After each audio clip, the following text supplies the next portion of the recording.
Hi, Karen. How are you?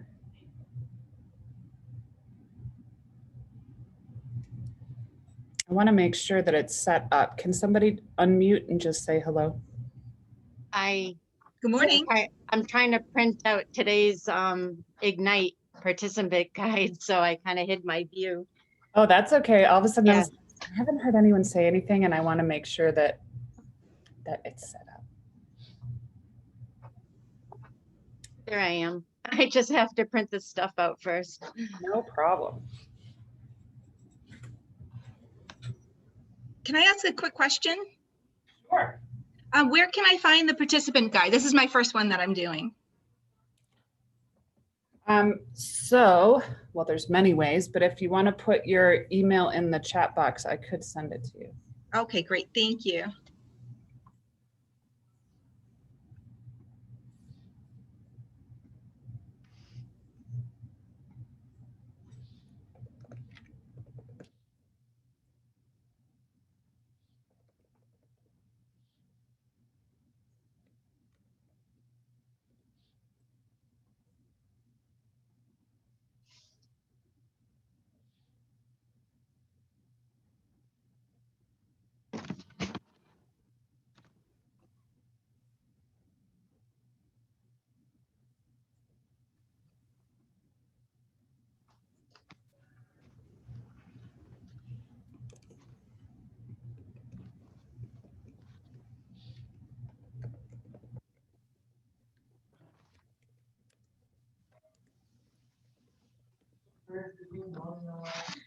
I did. Did he go to the bathroom? Okay, Lisa, if you want to just check that you got it. I just sent it.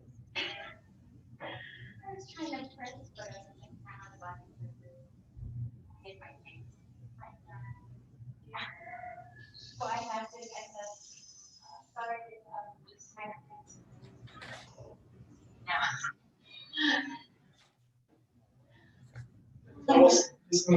Yeah, we were talking. I didn't. I guess heard going to. It's gonna be 100 something people, but I was like one of the first people log in. Just want to see if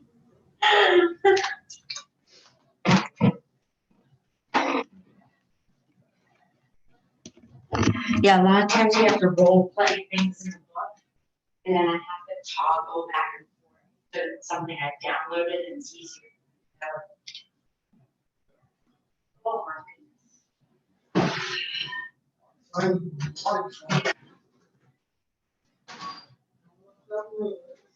Yep.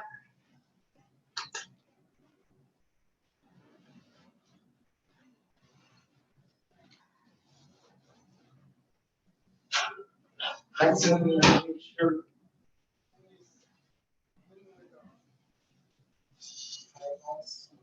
Also that. Yeah. Oh, Really? Who's this? and that, Are you serious? yeah, I'm sure you know. Diamond? Oh, There's a hole, yeah, they all have a hole at the top. Ones I got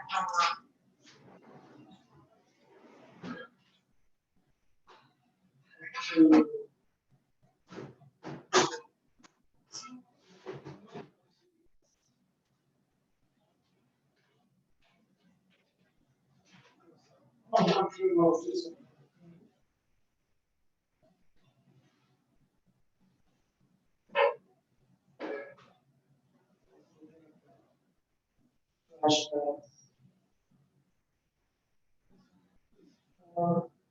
Something about.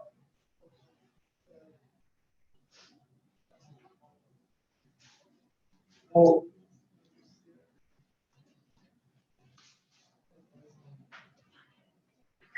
He goes on there and screws up all the shit. I see. I know, I just kicked him off of there. He knows he's doing wrong. Now, so he's gonna use it. No one can pay for the. Yeah, why don't you go in here?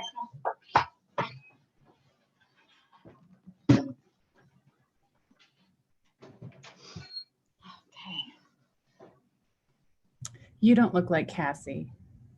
Nope, I'm not. I was just looking to text you. I wanted to see how I get co-host or something so I can share screen. Yep. I will add that right now. All right, let me just go into here.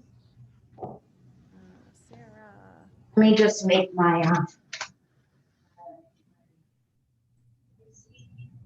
Do you have other people, Sarah, today too that need to be added Nope. as a co-host or anything? Okay, I didn't know if you had anyone. So I'll help you with the chat. Thank you. today. Yeah, and I think also I will get us over to Facebook at 9 o'clock when we're ready. Oh, good, because I don't know what you have to do that. Yeah. Yeah, I have the power as I am impersonating Cassie today. I know. I was like, you don't look like Cassie today. I wonder if I could change my name for today so everyone knows it's me. And then the next time she logs in, she'll be the wrong name. All right. There we go. How is everybody today? It's like a Monday, but it's a Tuesday. Yeah. It always makes the week feel long, I feel like, actually. Right? Like it's shorter, but it's longer at the same time. Trying to figure out, my kids obviously had yesterday off. They go to school today in person, and now they're remote tomorrow and no school Thursday and Friday for parent teacher conferences. I'm like, really? My kids are home, so yeah, they keep trying to say that they're going to move back to yellow and have them go in 2 days a week. It hasn't happened yet, so Crazy. Hopefully soon. Yeah. All right. And I don't think we have a waiting room, so.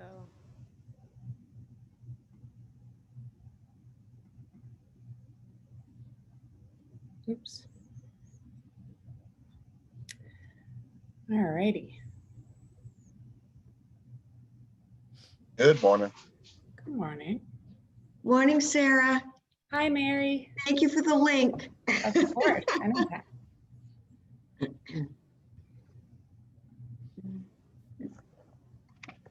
I'm the link distributor. You are. Will you do that for the rest of my life? Absolutely, as much as I can. Thank you.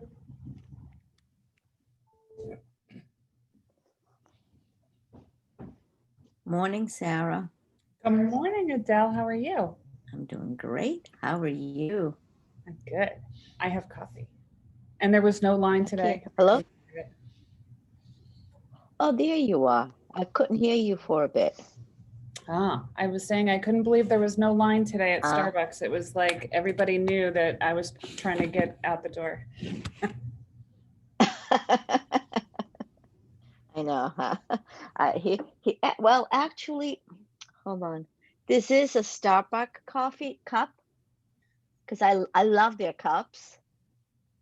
And it's purple, my favorite color, but it's my coffee. So that's good marketing. They Yeah, got you there. They right? got their logo, whereas, they still have the holiday cups here. Usually you'd think that they would I start know. switching their, since we're talking They about still marketing. have their. I know. Sarah, speaking of marketing, let me ask you a question, right? So I sold the property in Salem, right? Mhm. I took out my sign. And yesterday, the agent put up her sign, Mhm. but it's not for sale. It's just her sign. Is that allowed or not? Can we do that with buyers? Because people are going to call thinking it's for sale. And that's Usually they actually would going put a to. sold sign up. There's no rider that says sold. Nope. It just has not KW, Coldwell Banker and her name and her phone number. Well, she's trying to It's get got some the exposure post. for being the buyer's agent, but you would think she would put that it sold. Right. That's what I thought was weird because of course my clients called me. They're like, the house is back up for sale. I'm like, Boy, that was quick. But it's not. I don't, it doesn't say, and I looked at MLS, there's nothing. I mean, I can't foresee it going up for sale in 3 days.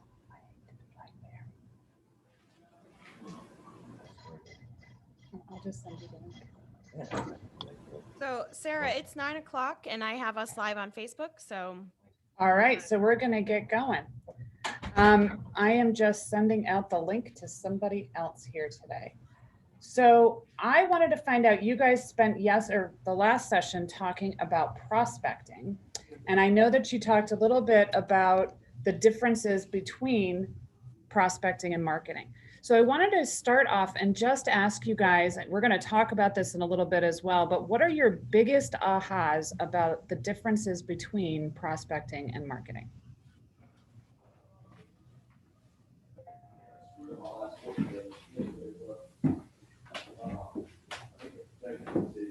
No thoughts?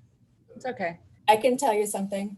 Yes. I think prospecting has more to do with like a one-to-one, where you're having that conversation with somebody, whereas marketing is more a matter of you're trying to target a specific group of people at once in hopes of having that one-on-one. Absolutely. So I like to think of it as prospecting. I don't know. I can't even think of the name of the cartoon character, but he always had the pickaxe. I don't think it was Yosemite Sam. Who was it? He had the pickaxe and he was constantly going out and picking at the rock. Like that is prospecting, right? You're going out there and you're trying really, really hard, one-on-one, you know, one little pickaxe at the time, trying to get to somebody. Whereas marketing, it's more like a spider web, right? We're putting stuff out there, we're making this beautiful thing and we're hoping somebody lands in it, right? Once they land in it, then we get out our pickaxe and we start going at it, right? So today we're going to focus on growing our business. Again, we're still talking about lead generating for buyers and sellers, but we're going to talk about marketing seller listings, right? We're also going to talk about how other ways that we market. Okay, so you guys gave some good ideas. Was anyone surprised at looking at the differences between marketing and prospecting? No. Okay, well, obviously we're going to start thinking deeply about marketing. We're going to take action creating marketing materials in Command. So at some point, I'm going to ask you all hopefully to pull up Command on your screen. I'm going to walk through things and show you. Sometimes it's good for you guys to actually have some hands-on as well. Hard to do on Zoom, but we're going to do it. A recap and ahas, and again, your daily success habits. By the way, I just have to throw in there as a coach, I find the daily success habits are the things that everybody wants to skip over. And that's what's going to make you the most money and give you the most business. So don't skip over it. Just do it. Okay. All right. So again, we're going to talk again, prospecting and marketing. Prospecting is really big, right? We have a really, really big magnifying glass there. I'm starting at the bottom here. It's time intensive, right? It takes time to figure out who we need to talk to, what we're going to talk to them about, why we want to talk to them about it. We have to be proactive. We have to be out there, ready to go, prepared, taking action, and we should get immediate results. Not from everybody, right? Just because we're licensed and going, it does not mean that we are, everyone's going to say, oh yeah, I'm looking to buy or sell. But we're going to get some pretty good results quickly. I might call Adele and she might say, oh, you know what, my cousin Joe, he's looking to make a move. And, oh, you're going to hear more information because you're having a conversation and you're building that relationship. Marketing is more money intensive. Doesn't that make everyone want to jump at it? Yay, I can spend money. It's passive, meaning we might still take a lot of time doing it and creating it, but we're not out there talking to people. We're not out there face-to-face, voice-to-voice doing something. And it's going to be more long-term. It's going to take a while, right? We're waiting for those people to fall into our net and we're going to, then move them over into more of a prospecting state. So we're going to talk about some examples of marketing, right? What type of things do you guys get every week in your mailbox?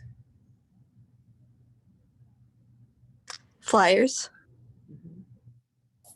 Value pack. Postcards. Catalogs. I receive a lot of postcards from local realtors. I do too. Yeah. I don't know if you do. I'm always What's like, wow, that? that was really good. I couldn't Yeah. read them. Oh, I read them carefully. Yeah. I got a letter in the mail a couple weeks ago that I thought was pretty good marketing. You know, he was talking about how he just sold some home that was way out of the price range of our house, you know, but he would love to have us talk to him if we want buyers for our house. All right, so we're going to start to think deeply about marketing, right? And I know you guys have seen this graphic before, this list before, and you talked last time mostly about prospecting. When we look at marketing, right, we look at several different pieces. I'm on the right-hand side here. So when we look at offline advertising, you've got radio, TV, newspaper, personal vehicles, bus stop benches, magazines, billboard, grocery carts, yellow pages, moving vans. Online advertising, pay-per-click, SEO, social media, portals. We talk a lot about that at Keller Williams. Broadcast content creation, radio segments, TV shows, live media, blogs, direct mail, you have postcard campaigns, special events cards, just sold, just listed, quarterly market updates, promotional items, swag, you know, you've got your calendars that you send out or your sports team information, public relations, press releases, advice columns, and sponsorship. Now, I'm going to ask you a question in a second, but I want you to definitely look at that middle ground where it says both, because a lot of the things that we do are going to be in both categories, because we want our business to be prospecting based and marketing enhanced, right? We're going to support our business with marketing. Technically, we could have a very, very successful real estate business without any marketing. If we were out there pounding the pavement face to face, getting word of mouth out there fantastically. Very few people are doing that at a high level. And most agents use marketing as a way to back up their business, right? To support their business. So I want to ask you guys if you can tell me just a few things that you feel really, really, you either love to do, want to do, or are really good at in that marketing column. And you're right, it was Yukon Cornelius.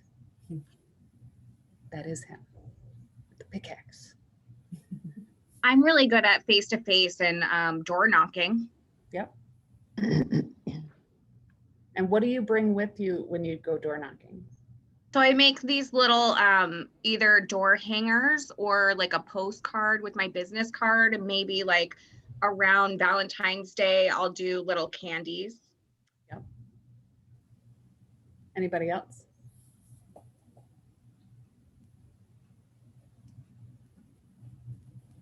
I've been going over on the weekends to Home Depot and giving out postcards and just speaking to individuals and asking them if there's anything I can do for them as an agent, whether it's refer contractors or if they need, you know, any help with renting units at this time. And that's been working out pretty well. Anybody else? I've been doing some Facebook Lives at open houses, and that's getting a lot of interest. I don't know if I'm good at it, but I'm doing it. Well, but how are you going to get good at it, right? I have an Doing it, agent yeah. that I coached who was very afraid of video.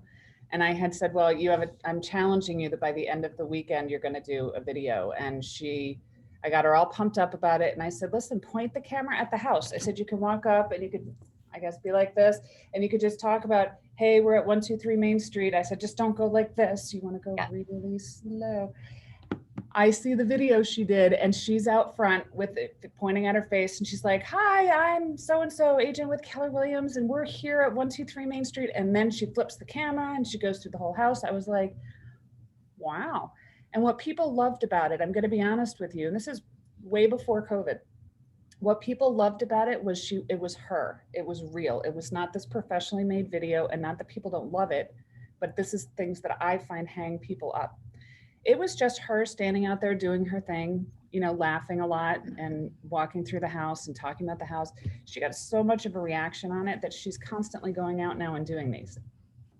Yeah, And it's that's me crazy. too. I'm kind of a goober on them, but that's me. So, and those are my friends out there, and I can say hi to them and they like it. And then I get messages like, oh my gosh, you're doing such a great job. This is fun. And so, yeah, Well, no, it keeps it real. And if you're Yeah. building that relationship and then people go, oh, I want to see what she's doing now. Yeah.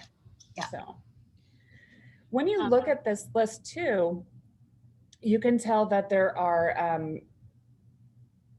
different costs involved, right? So if you were going to do that billboard or even the magazines or any of these things, that's going to cost a lot more than say a Facebook campaign or postcards, right? Or even if you're putting, my favorite in the winter when you know that a storm is coming is to go get those hand warmers from either Home Depot or buy them on Amazon. You know, you break them open and you stick them in your gloves, they keep your hands warm. Put it together a little baggie with a card that has your marketing, it has your information on it with a nice message. You could say something like, you know, the real estate market's starting to heat up, haha, because you have the hand warmers. And you might have like some little trinkets to go with it, or maybe a market report. And you just door knock around or leave it at people's, you know, on the flags of their mailbox. Anybody else have anything that they either really love to do? I just talk to everybody. I find it really easy to just strike up conversations with people. So you know, if I'm out, I usually am able to start something with someone, and eventually you know, you get to the point, like all the life things that they have going on. I don't know. I mean, I don't even see it as marketing. How about, what are the things on here that you're most afraid of? Cold calling. Well, let's look at the marketing side of the page. Oh, okay. While you guys are looking at that, think of cold calling. How do you make it not cold? Just as a sidebar while you guys are looking at that list, right? If you have a reason to call them, it's not as cold. Just make it more of like a personal call, because real estate isn't it's business, but it's also life. I don't know. It's just translatable. It's not like you're trying to sell them something that they don't need. So that's right. So which ones on the marketing list scare you? Well, as a more general statement on the marketing list, some of these items would be like, I can't imagine a billboard is a real cheap thing to put up. So if you have limited financial resources, where do you spend your marketing dollars in a broad statement? Because some of these things are very low cost, but some of them are not. Yep. I think for me, the social media piece, and it's because I don't understand it and I don't do it. And I think I just have to. Okay. Well, what I'd like you guys to do is in your manual for today, on page 4, you have this list. And what I'd like you to do is either cross out ones you're never going to do, right? If you're never going to do a radio broadcast, cross it out for now. But I want you to pick 2 to 3 to 4, you know, I mean, 3 would be a really great number, but things that you either want to keep doing or that you want to start doing. So that when you start looking at what action items you're going to be putting into your business, start with the things that you know, start with one, pick one to begin with. And this is in the whole marketing area on the right, Yes. Sarah? Thank you. Excuse me, didn't mean to interrupt you. Oh, no, anytime. And I think, you know, you should do it on both, but in both left and right, or even in the middle, or how you can integrate them in. Now, I wanted to make you guys laugh, so I pulled up something from when I started in real estate. I lived in New Jersey, and after my 3rd year, I joined a team, and this is what we got to do. There you go. Shopping carts. People used to see, I'm right there in the bottom. We used to get lots of text messages. Hey, I'm grocery shopping with you today. It was interesting. We were See how long ago it was because it had the old Keller Williams logo. But I thought it would make you guys laugh for the day. Shop with Sarah. It was fun. Okay, so just questions when we're talking about marketing. How do you know where the customer is and how do you meet them there?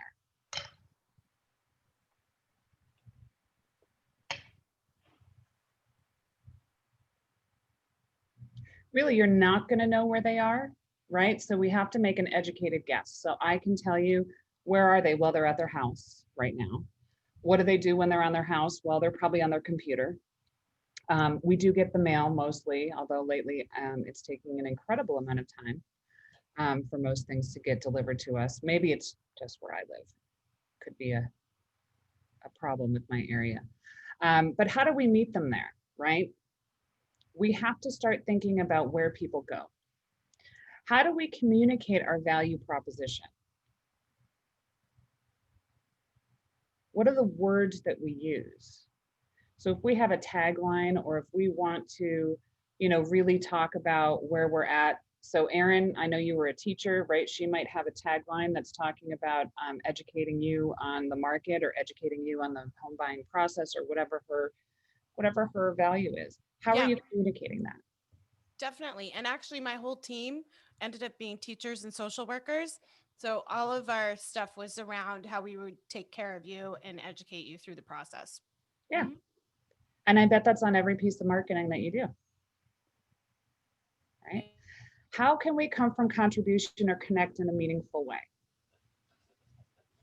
Well, number one, we can provide value, right? We can have information that could be of value to people, or even the silly hand warmers, or whether you're giving out little candy bars, the paydays, or something.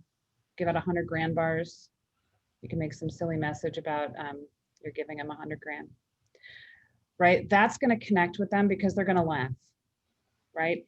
Even if you're sending out postcards and people do what a lot of people do, so we'll pretend this is a postcard here and they look at it and they go, oh, Mary, she's in real estate, good, huh? And they toss it. She's still got those eyes on it and it's still resonating in those people's heads. So you want to come from contribution, you want to be giving, you want to be offering, you want to connect with them in a meaningful way. And I think about this a lot because as we were kind of joking before, when we get things in the mail, my husband, because the house is technically in his name, that the marketing that we get from realtors is always directed at him. And, a lot of things are, look at what I did.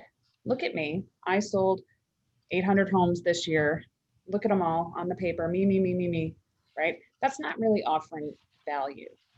Even if there was just a tagline on there that said, here's what we did this year, how can we help you?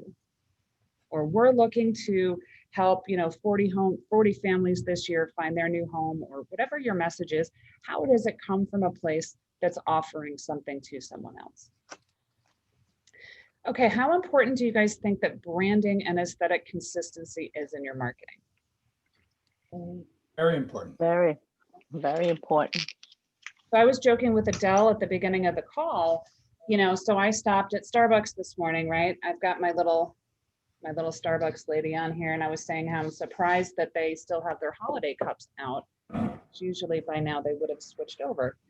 If every time I went into Starbucks and got a cup of coffee, it looked different, it had different fonts, it had different colors, it had different icons, it wasn't always Starbucks lady, there wouldn't be a connection. It wouldn't be so obvious. People wouldn't say, oh, Sarah went to Starbucks again, right? Everything looks different. Same thing if you go to Dunkin' Donuts every morning. And I'm very focused on my coffee this morning, obviously. But think about that branding. You always know where it's from. No matter what the message is, if they put snowflakes on it or stars and diamonds or whatever it is on it, you always know what it is because of the branding. So how do you think you achieve that? Maybe you do have certain colors that are part of your brand. Somebody was going to say something. Oh, it was just me. I was just going to say that you need to make sure that you put your logos with your branding on everything all the time. More people see it, the more that they're going to equate it even subconsciously with your brand. Yep. Also helps with compliance, so it's always good. What about your face? I know agents who are very against putting their face on anything, and I know agents who put their face on everything they possibly can. Yeah, Why I do heard it. That would be good for you, bad for me. So, you know, I guess it depends on what you're dealing with, right? I don't know. I think that, why would it be bad? You're such a goofball.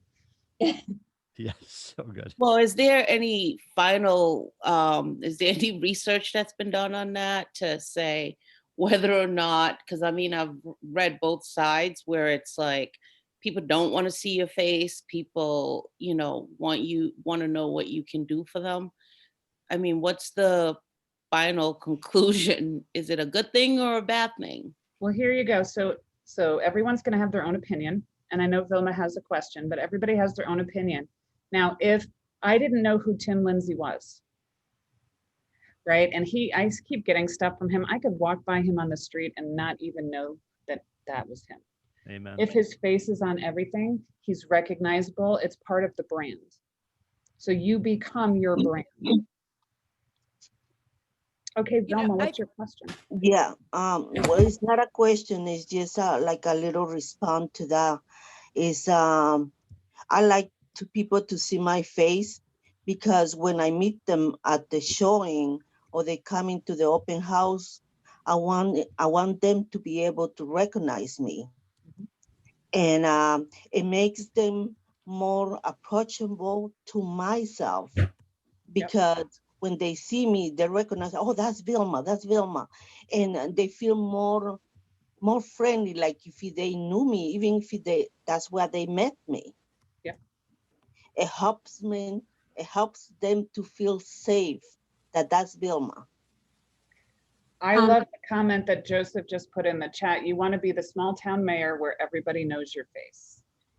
Yes. And even just at a base level, as human beings, facial recognition is a huge piece of how we build rapport and trust, which is why a lot of us are struggling with masks so much, right? Like, we're living in this world right now where we can't see each other's faces. It's hard because it's built into our makeup, right? It's how babies know their family, and it's how, so it is just a part of our human nature to want to see people's faces, and it helps to build connection faster. So I really don't know that there's a negative side to it. I think from a business perspective, you probably could research all kinds of stuff, but just from a human being building rapport perspective, facial recognition is a huge way that we build relationships. So that's what I was going to say. I was going to say it's a scientific thing. Yeah. People are always looking for commonality.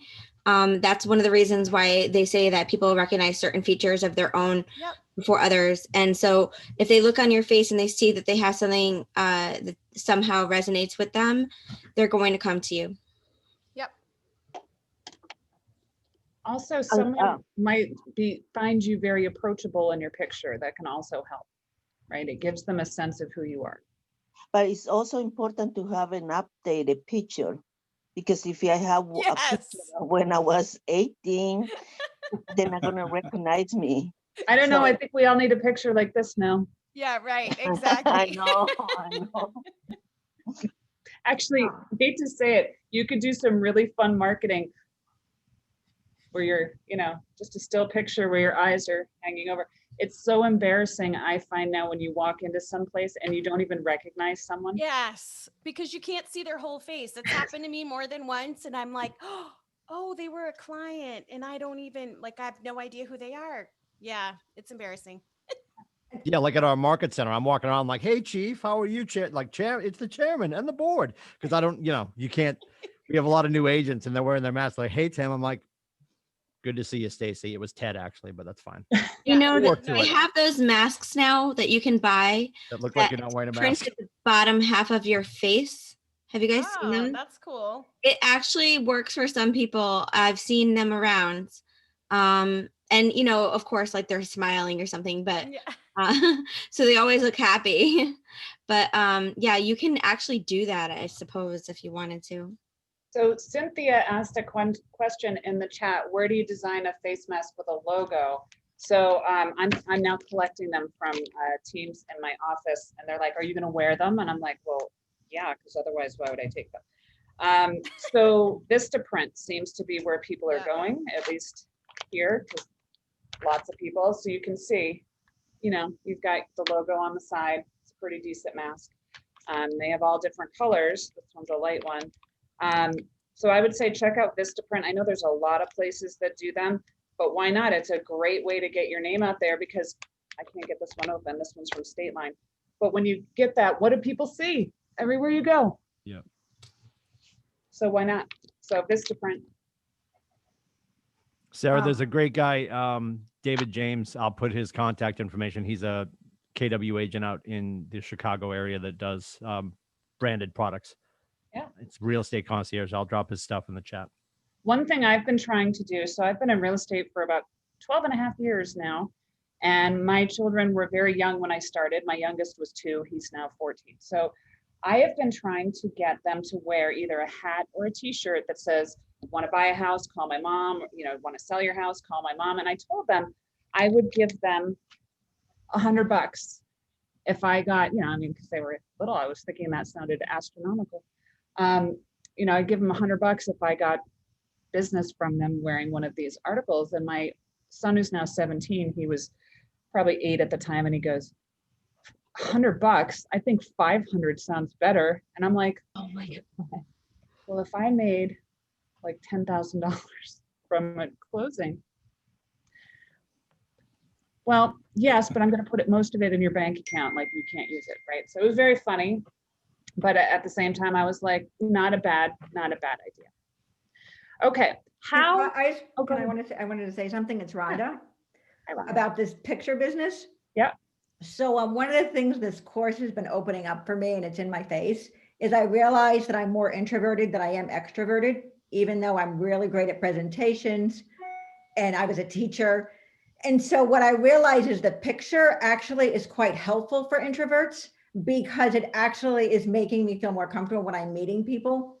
And it's a way to be friendly without yet, like my first energy. So I actually feel it's counterintuitive. And I think it's helpful as the different people that are doing presentations are I just learned apparently only a quarter of the population is introverts. So it seems more likely, and I didn't know I was getting into real estate as an introvert, but an interesting thing about what are some of the tricks that introverts have done to overcome that. And I just keep reminding, just do it. And I'm getting more successful, but it is an interesting thing I'm noticing. They're like, oh my goodness, that's an extrovert. I can't do that. Well, think about why we always suggest you wear your name badge, or I always suggest getting clothing made that says Keller Williams, or buying one of the t-shirts, or something. You go to the gym. I used to go to family reunion and mega camp and buy all these crazy things. I have a gym bag. I have all this stuff, because then I would use it, and it starts the conversation without opening your mouth, right? People will be like, oh, you know, Jessica, she must be a realtor. Oh, I'm going to talk to her. Okay, that's awful. Thank you. Yeah. So how do you, or should you, follow up with the leads generated from your marketing? This is one of my biggest, like, pet peeve sticking point things. I have agents who do a tremendous amount of Facebook advertising in command, and they're doing $10, $20, $30 an ad. And I'll be like, great, so what's your follow-up? Do you have them on a smart plan? And they're like, no. And they just look at me, no. I'm like, okay, are you calling them? Sometimes. I'm like, okay, what are you doing with these people? Why are you spending all the money on the advertising if you're not doing it? So it's like a big deal for me. What are you guys doing? Now you know that I'm gonna harp on it, just a little. If you're doing Facebook ads, you're getting a phone number and an email, usually in the lead. Yeah. Right. So if you were working in a sales organization, I mean, if you were, not that we are, your sales manager, when you got it, when the company gave that salesperson a lead, you would be required to call that person like within the next 10 minutes, as soon as you get a phone number, because leads go cold. They get, right, when they come in, someone has just clicked on your ad because there's an interest either in the imagery or the messaging or the call to action, whatever it is. And that's top of mind for them at that moment. So when you do get a lead in, got to call them. Yeah, absolutely. Or send an email, put them on a smart plan. There's a comment in the chat about you still have a fear of being rejected, right? So yeah, like, so you're generating the lead and then you're not following up with it. Well, they raised their hand. They wanted more information or something, right? With regard to your lead, your ad. I would And the also button says learn more. Yeah, I would also Yeah. suggest thinking about the mindset or the possible mindset of the person who is responding. So if it's, say, a Facebook ad, these might be people that are looking to go buy a house today. But it might be someone who's really looking more 6 months, 9 months, 12 months, right? So if you follow up with them with that in your mind, then you're not going to be disappointed. You won't feel rejected. If they say to you, you know what, it's not really the right time for me right now. I just saw that house and it looked pretty, so I clicked on it. You're gonna say, oh, I get that, absolutely.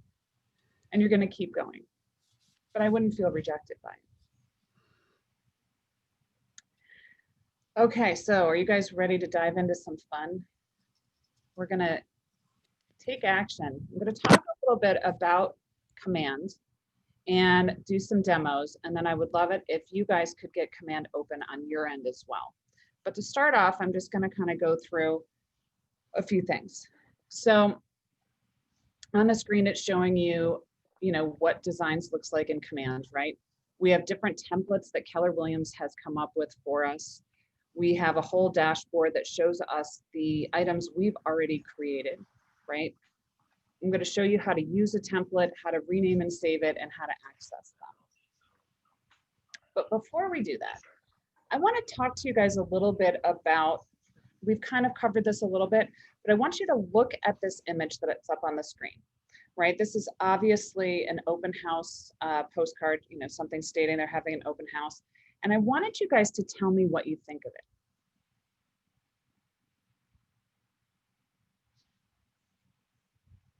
I kind of feel like it's a little busy. And the key points that you would want to know are so tiny that you're really like squinting looking for the fine print. What if you did the same thing? What if you wanted to call them? Oh, Yeah, you won't be. interesting. Yeah. Lots of logo. And the logo, for me, at least on my screen, I think it says something Realty Group. I'm looking from the logo up top that it says VK, but it's very difficult to read in the cursive at that size. I don't know who these people are. I can see that they're with KW Partners. I wouldn't know how to reach KW Partners. I mean, maybe the information's on the other side. We don't know. What else? Anything else you guys see? Yeah, it doesn't have the date either. Yeah, it just says Sunday. Is it every Sunday? That's awesome. All Sundays? The TV's too small, but that's just me. It's like a 14-person couch and you're looking at a computer monitor, but yeah, that's just me. But yeah, it's a secret herder. If you want to talk to them, you're forced to go to the open house, is apparently their end game, right? Right. The no phone number is breathtaking. Can I ask a quick question? Yep.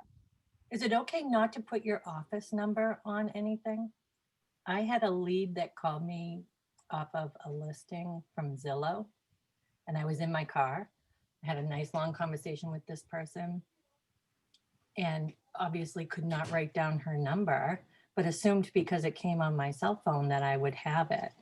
But it was transferred from the market center to me. So I hung up the phone and had no information on this woman.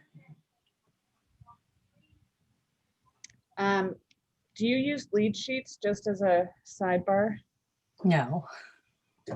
What I found, and there are some in the toolkit for Ignite, what I found really helpful about using the lead sheets is it gave me a script to go through. So when I was talking to a buyer, I would, know these are the questions I'm going to ask. So I used to print them out. I had some in my car, I had some in my office, some at my house, buyer and seller ones, so that I could hopefully not forget. Because a lot of times, I don't know about you, I'll meet you in person. I'll be so excited to meet you that your name kind of went in and came out right away. Same type of deal. I'll hang up the phone and be like, what was their name? I have a solution for that problem, because obviously you won't be able to do that sheet if you're driving.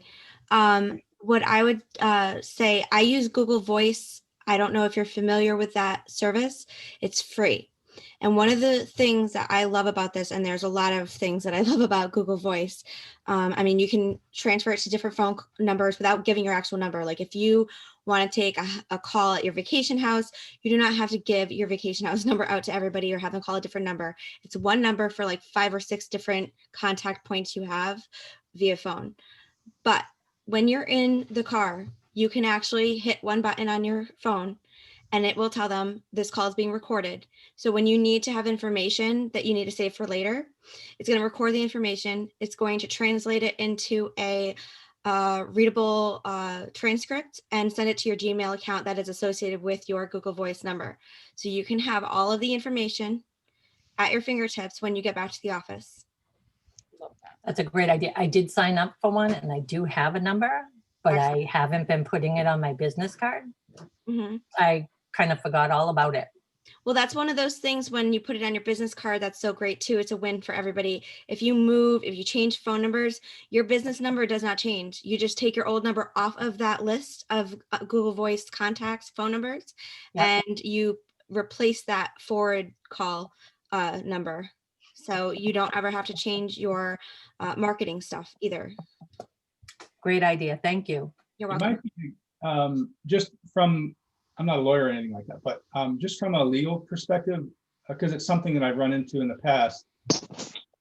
If you are going to record a phone call, depending on the state that you live in, It tells the caller, it has an it says it automated on thing. the- I'm sorry.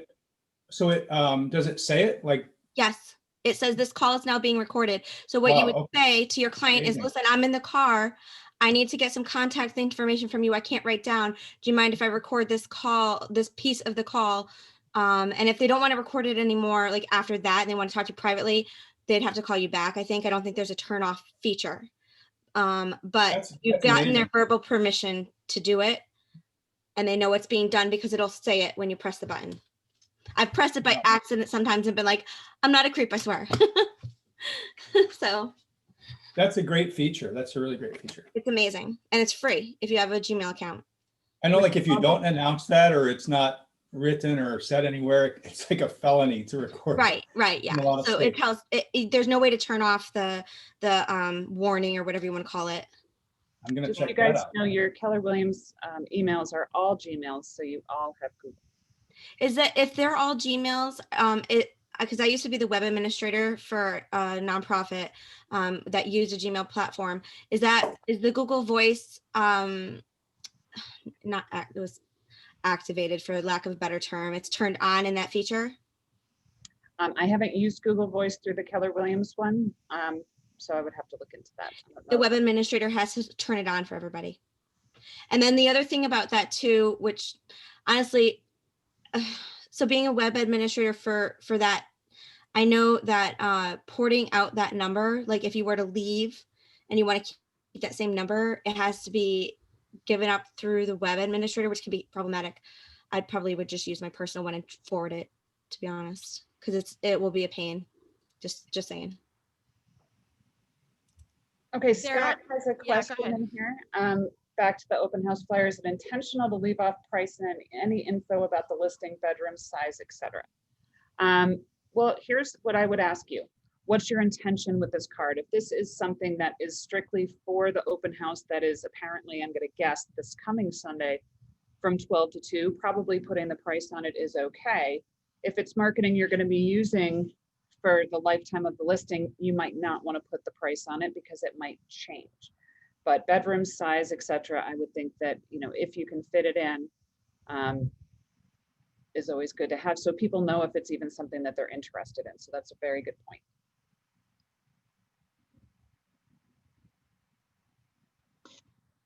Could I say something? Of course. regarding what she was talking about Google, I thought that was a great idea. The thing that I do, like say you call me and I cannot get all the information, I will ask you to, because I'm driving, can you please, Sarah, text me your full name and your phone number, and because I'm driving right now. And you know, people like that. If I was talking to Ken and he and I were on the phone and I said, you know, Ken, I'm so sorry, I'm driving right now and I want to make sure that I can get you that information as soon as possible. Would you mind just texting me your full name and your email so I can get that? Obviously, I have his phone number if I'm on the phone, or I should. And sometimes, yeah, and sometimes it's good to ask also for the email and everything. That way you have everything the proper way that is spelled. Yes. It helps a great deal. Yes. Thank you. I can tell you, I have a lot of experience with that because my first name ends with the same letter as my last name begins with. So my email being sarah@sarahherta.com is great because people forget the H for Sarah, so it doesn't work because they're supposed to be two next to each other. So yeah, happens all the time. All right, so I'm going to move on to this one, and I really want to get your opinions on what you think of this piece of marketing.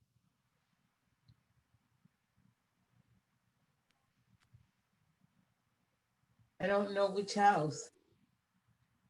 Well, this one I think is about the neighborhood. At least that's my guess, because it says things are heating up in Gem Heights. So I'm going to guess this is part of Gem Heights. Oh. Yeah, it says it's an average. Yeah. One would hope the house that you're marketing has a pool, because if not, I'm going to feel like I'm missing out, right? Seriously, or a tennis court. I mean, that Yeah, was or both. Well, honestly, like it's off-putting to me that the average sold price is like $40,000 less than the list price. That doesn't make me want to sell my house. Mm-hmm. Another thing, there's no contact information on this at all, again. Yeah. And the logo is pretty big for someone who's not going to put any contact info. What do you think about the fact that they have a big NA there, not applicable? So they can tell me there's 4 active, 26 pending, average price per square foot, but they couldn't look up the average days on market. Right, just delete that. Like, well, I mean, why bother including it? Yeah, either change it to something else or get rid of it, or just look it up in MLS and see what your average days on market is. Anything else? it doesn't really have a good call to action. Like it doesn't say to sell it, like there's no call to action really. So we don't know who they are. We can't call them, email them, or drive to their location. There's no call to action. It's like, okay, thanks. Yeah, there's nothing.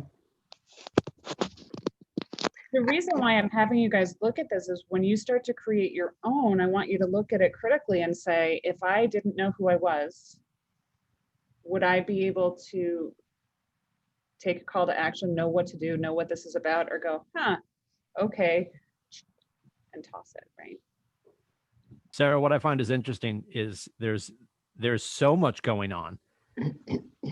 If I don't see the call to action or the phone number, I feel like it must be there, but it's like it's a where's Waldo? Yes. Like maybe I'm too dumb to work with these people, right? Like, you know, which arguably I think my wife would argue that could be the case. Just, like there's a lot going on. I'm like, what am I supposed to be doing with this? Yeah. And I just want it to be more like, and again, I think somebody that wants a lot of content and wants to get as much information across as possible, probably put this together. Nathan Dickey would be like, call me, I'm going to sell your home, whether you like it or not, right? The high D is just direct to the point. There's a lot of info here, no contact information, no call to action, but there's so much going on. You feel like you might've missed it. Well, my only other thing is, so, okay, if we really look at this, maybe I really want to move to Gem Heights. And I'm like, wow, there's 26 pending, but only 4 active. Right. And then I'm going to go, well, how many sold? And what's the time frame? Yeah. Okay. When was the average listing price 362? This decade, what's your rush? Right. Yeah. And when was the average sold price that? How many sold? How many are we talking about? Right. So there's information, but it's not that clear. And then I can't really, I'd be like, well, hopefully I've seen where KW, I'm going to say it wrong, Pulley up. Yeah. you know, I don't know. Well, I think the thing too, I'm noticing, well, like, what's the, so Designs has a lot of opportunity to create some really cool things. This was absolutely made in Designs, right? And there are things that are good about it, and there are things that are problematic about it. My thought is, who are you marketing to with this piece? And is it being effective? Or are you just kind of like, you grabbed a bunch of stuff off Designs and you put it together? So I think that, to me, is the cautionary tale of this particular piece is, you know, when you're in Designs, who is your client that you're trying to market to? Are you looking for listings? Because you could kind of tweak this and make it appropriate to be looking for listings. Things are heating up in Gem Heights. Have you been thinking about selling? Maybe I would take this infographic and actually put it on the other side of the card with my contact information to set up an opportunity to find out the valuation of your home, right? Like, so how could you build on it? Like, it's not total junk. It just isn't all the way there yet. So, yeah. Oh, there's a lot of great, hey, at least they have our ownership statement on it. Right. Yeah. Yeah. Yeah. I know for Massachusetts, you need to have the minimum the office phone number. I believe that Right. as well. So, And you New know, there's Hampshire different too. state Yeah. information you need to have in there too. Yeah. But always fun to critique, right? Yeah, no, but I think it's also like, you got to be careful, because you could go in to something and maybe you need a second opinion, like someone to look at it before you pay to have 150 of these postcards printed and mailed, right? You know, have someone else look at them, because you can make some really cool things in Designs that are duds. I made a couple things for our Facebook banner for our company at the holidays, and it was fascinating. I put them up for a vote to our group of 600, and it was like 90% voted for one, and everyone really did not like the other one. So yeah, so get feedback before you push the button.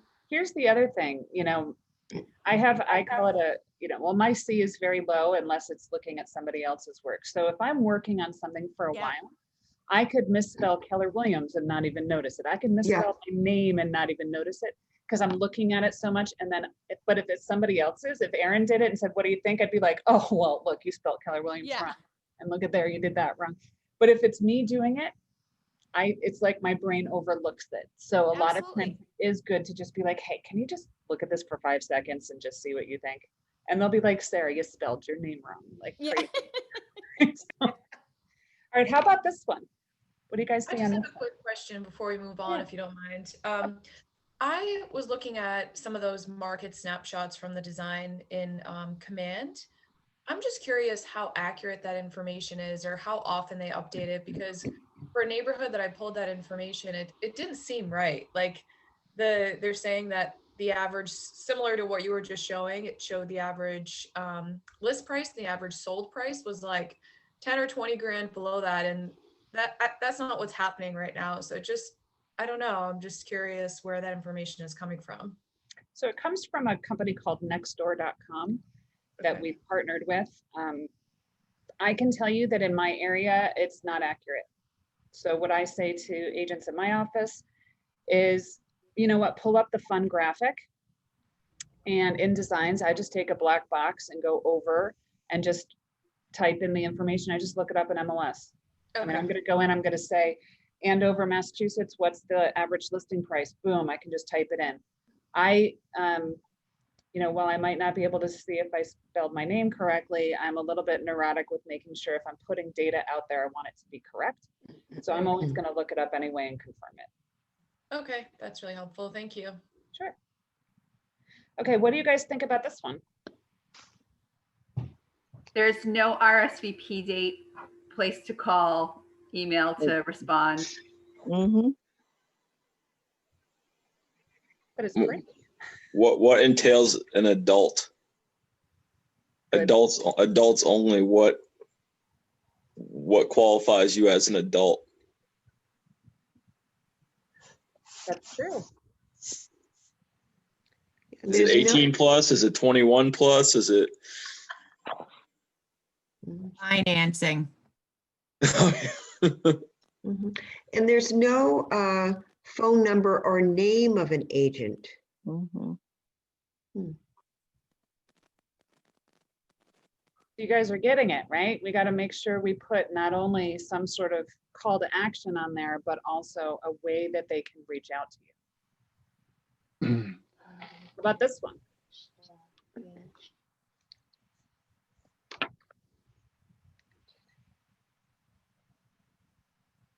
I want to know why the 611 South Holyoke, I guess because it got in the way of their logo.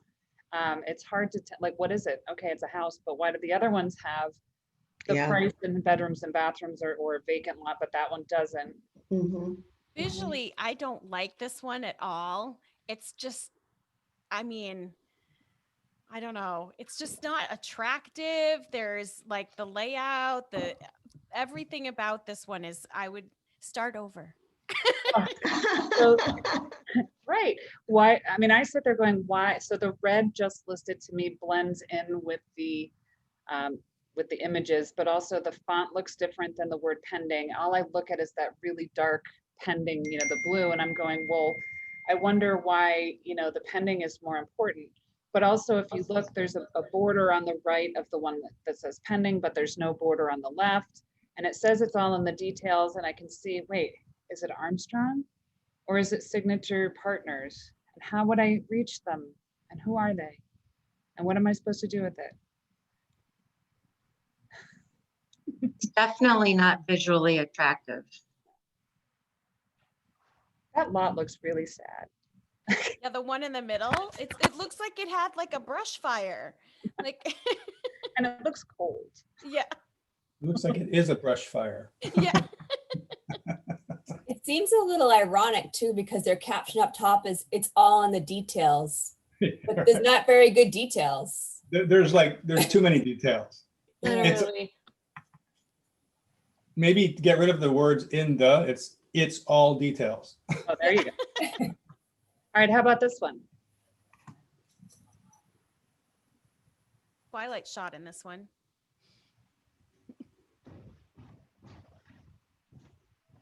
Pretty prominent contact info.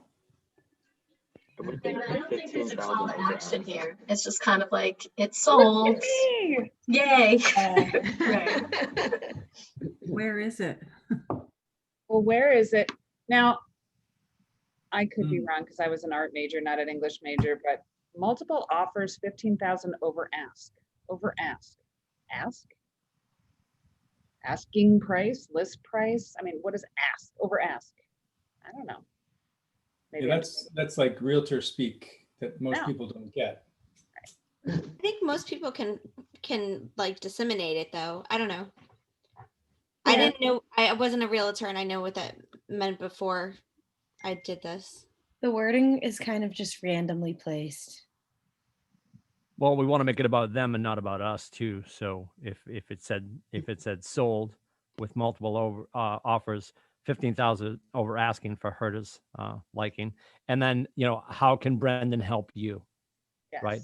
Are you next? Right? Or something to the extent that we're making it about the opportunity on the table for the consumer, not just us standing in front of this house pounding our chest. Have you seen what's happening in whatever this neighborhood is? Mm. Something that would give them. I would have taken this. This looks like an image that somebody took from the street. I would have done this during the day when the sun is in front of the house. It looks like it's a scary looking property. All those dark areas make it easier to put white text over. Yeah. I don't mind it so much.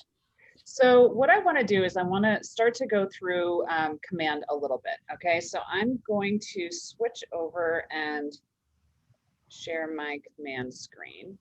And I don't know how familiar you guys are with designs.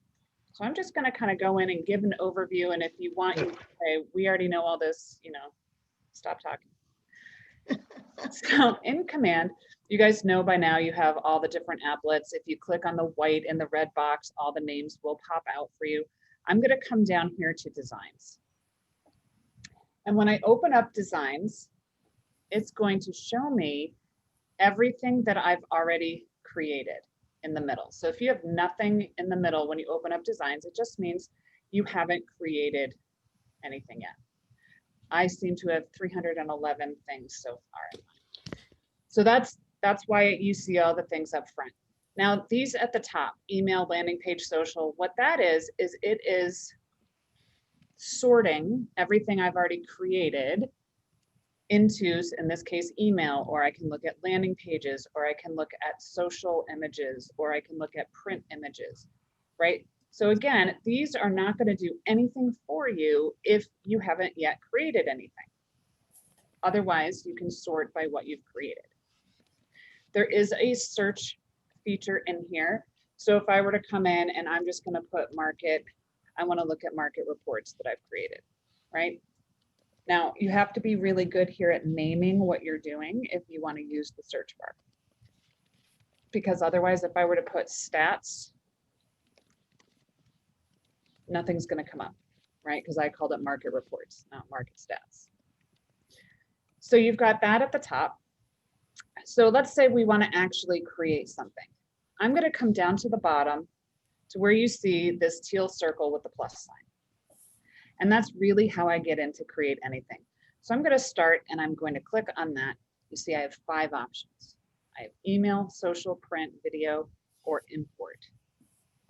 And what I want to show you first, it doesn't really matter if you do social or print because it's going to come up. But we were talking at the beginning about branding. So I want to show you something that they've changed in the past few months. We used to see a little red icon that said add to library, and then those all disappeared. What I want to start with is actually up here at the top. It's called brand assets. And that is fairly new. Now let's say I was just making random colors here the other day showing someone something.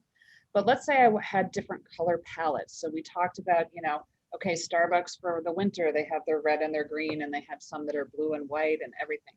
Let's say your brand, you either use this color palette or that color palette. You can come in and you could just click and create a color, whatever color you want. If you come down to the bottom, and they make it, I'm going to just say fairly difficult to see, but this is, you have the opportunity, if you click on these little arrows on the right-hand side, I can switch between RGB, HSL, so hue, saturation, and light, or your hex code if you have specific codes of the color that you like. So even if I made a color, if I came in and said, I love this blue, I can highlight and copy the hex code there and use it in any software program. So if you end up picking colors that you know, these are the colors I want no matter what, and then you can come in and grab that hex code. You just have to click a couple times on those arrows to get it. You can create all different palettes. On the right-hand side, I can say new color palette, and I can start another one. So I can see I have multiple palettes. Underneath, you can add additional fonts to whatever you're doing in Command. So you can click on web fonts and go ahead and add more fonts. So that's colors and fonts. Now you have logos. So people ask me a lot, how do I have so many versions of my office logo and my personal logo? That's because I came in here and I just clicked the upload button and I found the image on my computer that I wanted to use. Now I end up using PNG files because then I can have a transparent background, which works well when you're going to put an image over a picture. So you can see I have, well, you can't really see because it's a background, but that's my office logo in white, whereas here it's white and gray, gray and black, the red, gray and black, and then the red with white. And the same thing for my logo. So again, I could click upload, click from my device or wherever I keep my logos and grab additional logos. Smart text. Now, most of your smart text, all of these fields that you see in here, this comes from your marketing profile. So when you have gone ahead and created your marketing profile, you can, all of it will come over, or you can hit new field you can add any new field, or you could hit new text at the bottom and you could start typing whatever you wanted to add. So if you end up saying a lot of things, if you have a tagline, anything that you want to do that you don't want to have to retype every time, you can just go ahead and add it as smart text. Okay, images. As a joke the other day, well, not as really a joke, I added the trust triangle, but you can easily add anything that you want just by clicking upload, going to your device and adding another image. You can also click on the three dots down here at the bottom, and you can either rename, you can tag it, duplicate it, or delete it. Elements, you can make stickers or different images. I made a fun little arrow that I was using on a piece of marketing, and I added that in there. So it's kind of gray with a transparent background.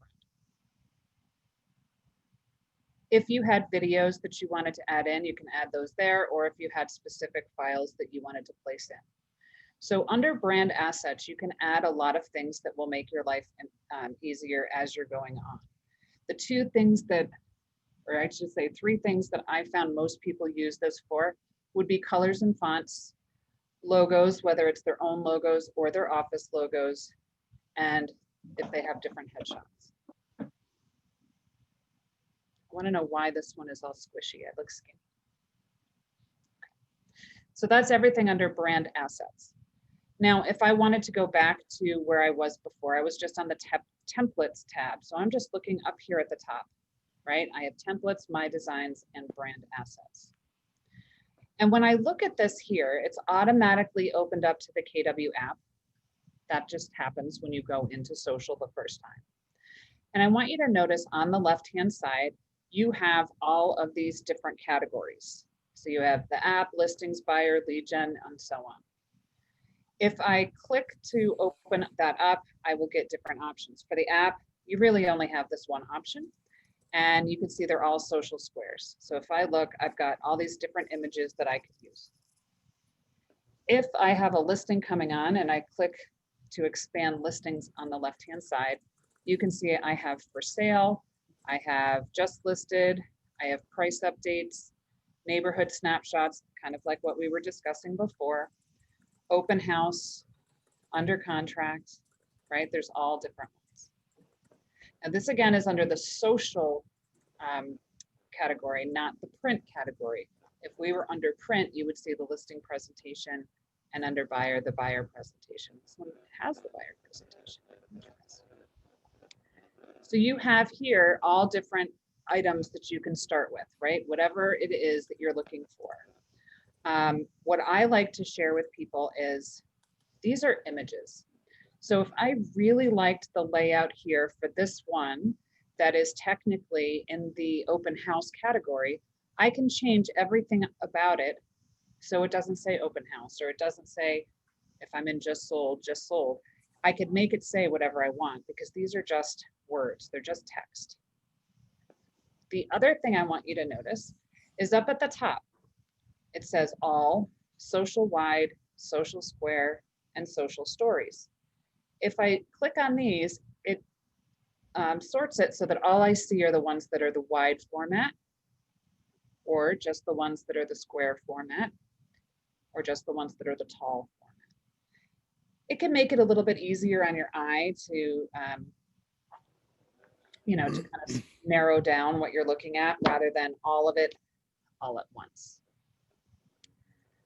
All right, so I also wanted to share with you, because something that I've been doing a lot of recently is under lead generation, you also have the holiday greetings.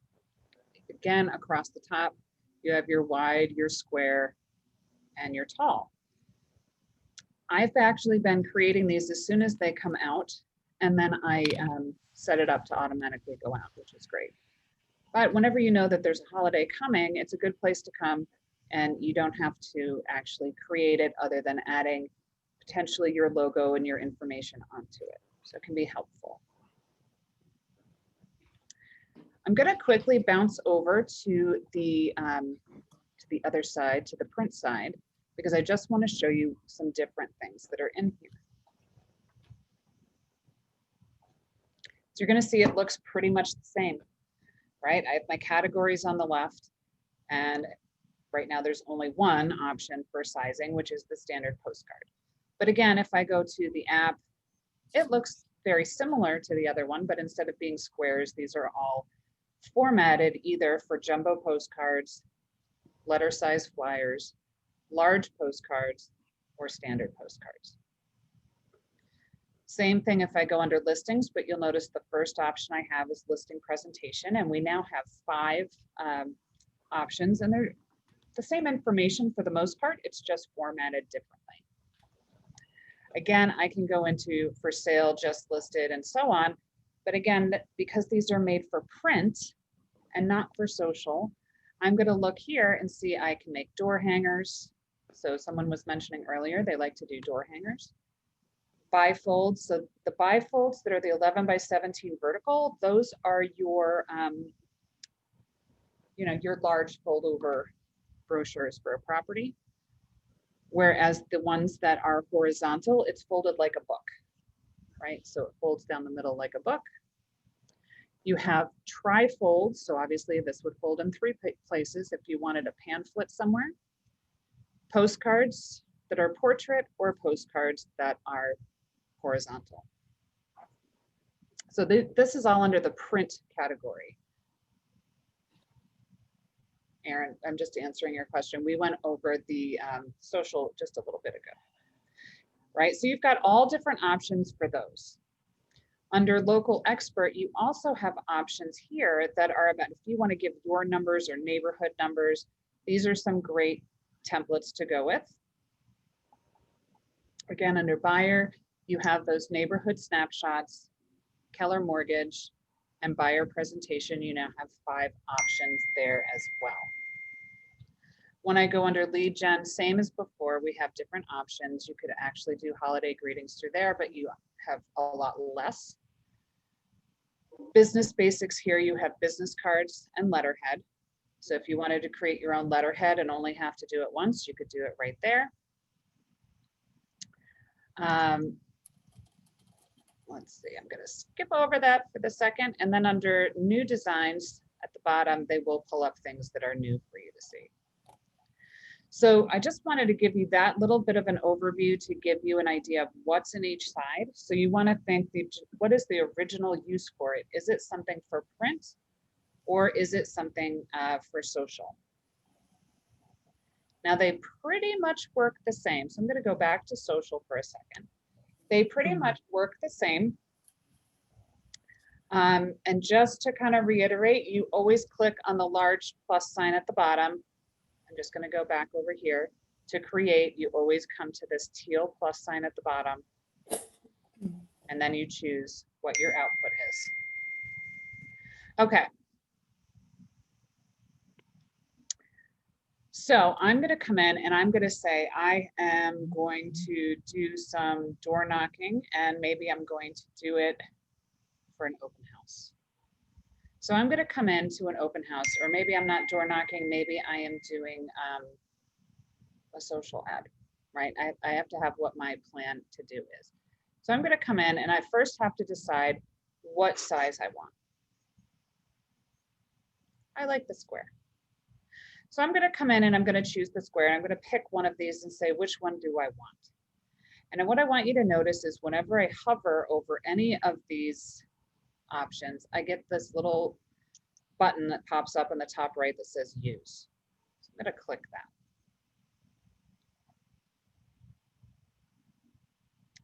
that. Okay, so what do you see here? You see the image on the right-hand side. There's some text that I can individually click on, right? 4 different images and a logo.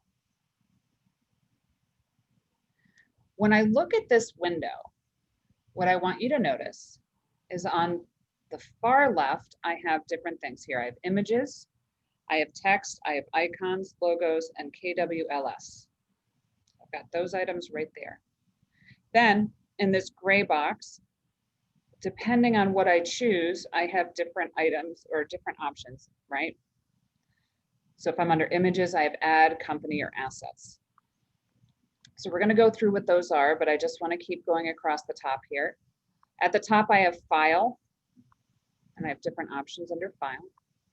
I have if I have different versions of this, I can restore to an earlier versions. I have undo and redo, right? Those are the different arrows. Over at the top, I have a place that I need to name it. Now, if you look at this here, if I forget to rename it, do you think that 05_OH_IG, it's really, okay, so it's the 5th design for an open house to use on Instagram. I mean, is that, I'm gonna guess what they're talking about. I might just wanna put open house 123 Main Street, right? Whatever it is that I'm gonna call it. I just click in there and type to rename it. And at the end, I'm gonna go over what these items here are at the top right. But the second bar down, if I have nothing selected, I have the options for drawing, shapes, frames, and text. So you might say there's text at the top and there's text at the left, right? So I'm gonna kind of go through what these are really quickly. Scott, did you have a question? Okay. So if we start with images, you can see that my 2 headshot photos that came over from that brand assets section come up. So at any time I could either drag it over. I have to be careful though, because it's going to go into one of these photos if I just drag it. Or I can click on the plus sign and then it'll add it on top.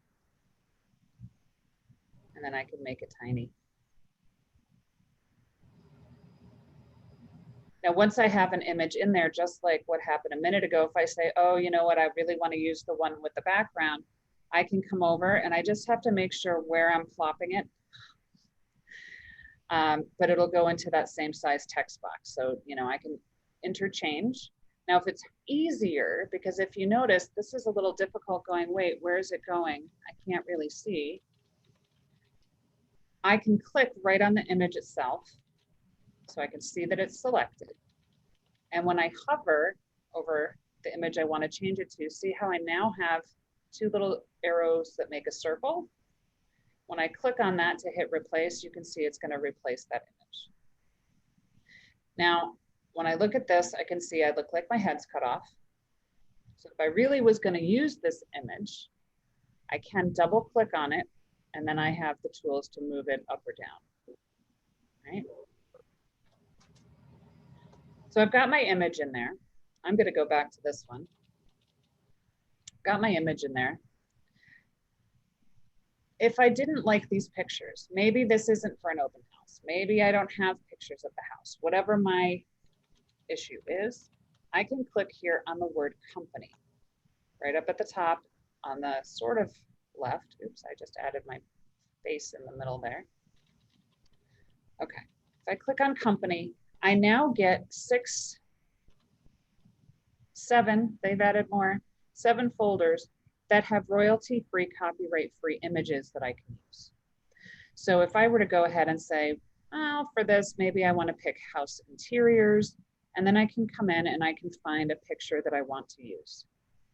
In this case, you know, where I'm saying it's an open house, I would hope that I have pictures of it. But just to show you what I can do is I can click and drag, or I can choose the image and I can come over and click on the replace image, the 2 arrows that make the circle. Again, once I have it in there, if I don't like the exact placement, I can come in and move it, or I can scale it with the corner circles, right? So I don't have to be all that precise. Maybe I don't like the gray couch because it doesn't make sense when you don't see the whole thing. Okay, so I can go in and change it up a little bit. So that's under company. Now, if I want to get out of this or go to a different folder, I have to scroll all the way up to the top and then click on that arrow to go back. And then I'm back to those different folders. The next one I want to show you, which is what you'll use a lot, is called add. And when I click on the word add, remember I'm under images, I'm going to click add. And I could choose to go into my social media accounts or Google Drive or wherever I want. Now, the only thing I will tell you is when you connect it to Facebook, right, it's going to bring up my personal Facebook. That's what that one is. If I wanted something else, I would choose Facebook pages. But I wanted to show you that because I want you to see, I mean, Obviously you see I have 2 boys and dogs and they're everywhere. That's what I post a lot of. So I would have to click to get out of Facebook and go to Facebook pages. And it's asking me to sign in again to remember. It's going to pull up 2 different pages that I have on Facebook. And if I had specific images that I wanted to add in, you know, from posts that I've made on that page, I certainly could. I could come over and just do the same thing, you know, grab it and drag it. But I'd like people to see that because sometimes you have things on your Facebook that you might want to add in. So you do have both Facebook that's your personal and Facebook pages that would be your business pages associated with your personal page. What most of us end up using is right here. It's like, I think it's supposed to be a computer with an arrow coming out of it. If I click on that, then I am going to go to my download or wherever you have images. And to add the fax number to the come now. It's ready now. Okay. so I can pick any image that I'm, you know, might have pulled from somewhere else. And if I click add, it's going to add it straight from my computer into here. And it usually takes just a second for it to pop up. Okay, so now you can see this little sunset and I'll add that in. Now again, if I double click on it, I have the ability to move it around. So if I wanted to get the sun in there, so I look like I'm sitting outside in a nice cold sunset, there we go. All right, so you've got images. You can have the ones in your marketing profile or that you've added as assets. You can add things from company and you can add from either social media or your computer, right? So you've seen that. I'm actually going to hop down to the bottom on the left. And I'm just looking here, Judith, I'm not sure why you'd have no left side there. So we'd have to look into that. Okay, I'm gonna click on KWLS and I wanna show you a couple of things here. If I come in under KWLS and I put in a listing, now it doesn't even have to be my own listing. I just wanna make that very, very clear. Now I'm gonna pull up an old listing of mine that sold last year.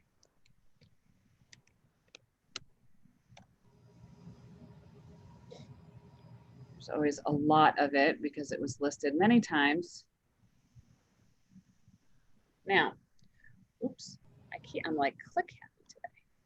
What I want you to notice, what comes up when the listing is attached, I have photos and I have listing details. And I want you to see that because I wouldn't use it in this instance, but I have everything down to at the bottom here where it says welcoming natural light, right? And if I hover, it's showing me a preview.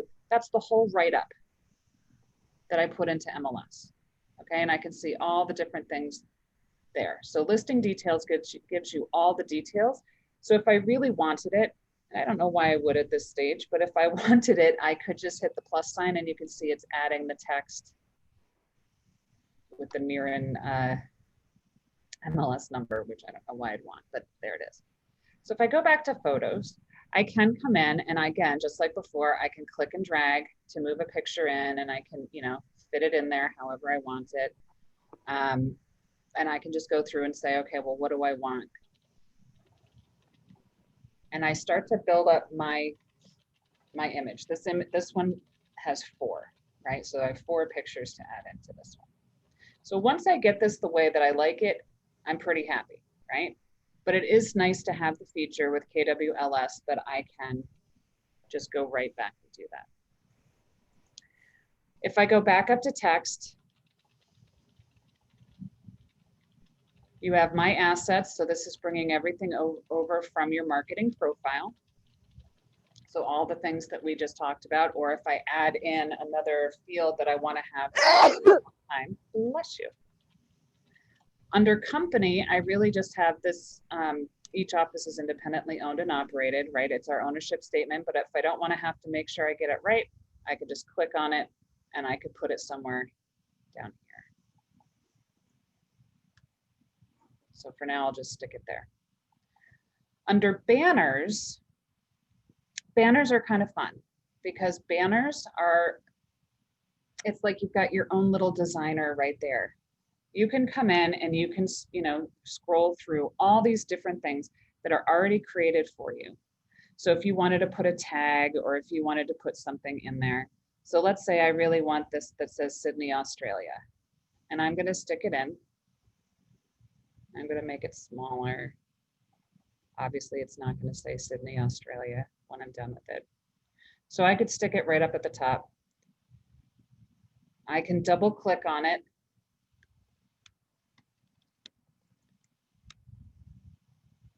And I'll click on the word Australia, right? And now I would think I'd probably want the word house a little bit bigger. So I'm going to come in and modify that after, but I can also change the colors.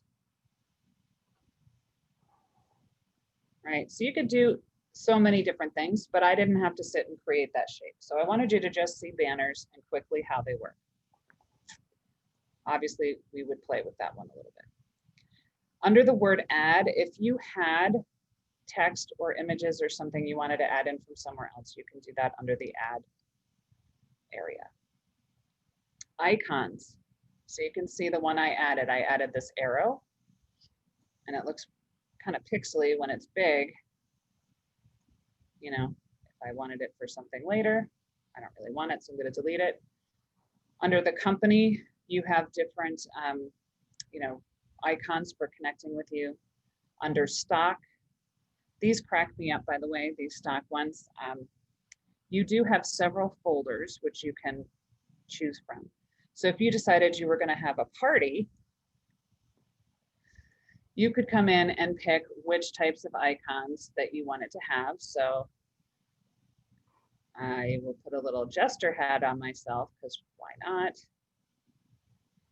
And maybe I'll rotate it a little bit and stick it on my head because that looks amazing. Okay, so you have all these different icons. Apparently French fries, because everybody needs French fries. So we'll put French fries in here. And I really just want you to see that you can have fun with this. Apparently you put headphones on yourself, but you do have a lot of different things. And a lot of times you could use these in ways that would actually look good.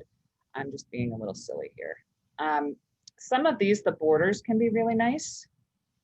Probably not for what I'm using here, this image, but I just want you to see that they exist. If you were doing something and you wanted, you know, a nice little swoopy thing without having to figure out how to create it. There's a whole bunch here under stock icons.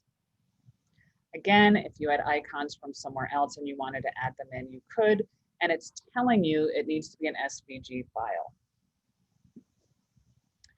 Okay, logos, we already talked about logos, right? We add them into our brand assets.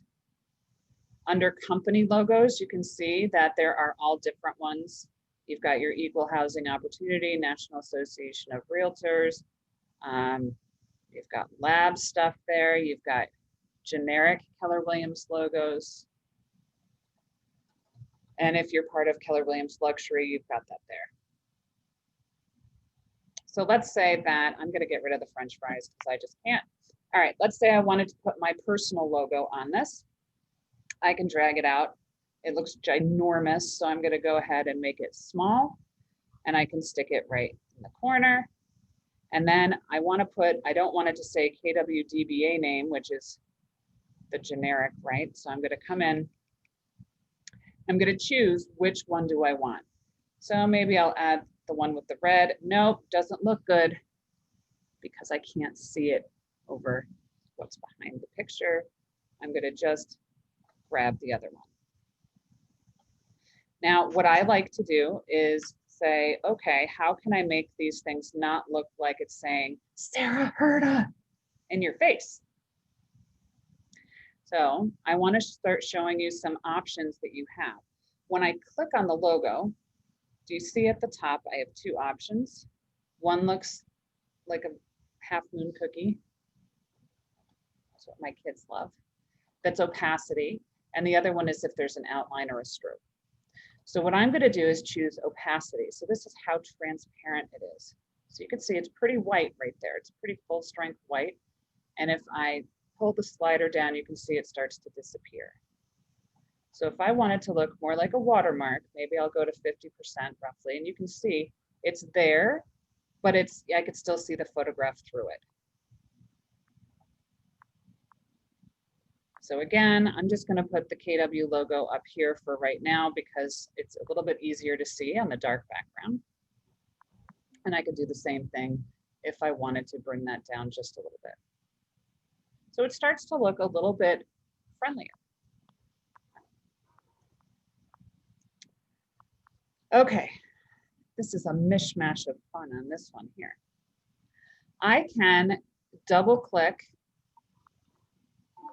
or hit Control or Command A to select all, and I could start typing whatever I wanted. So let's just say I'm going to say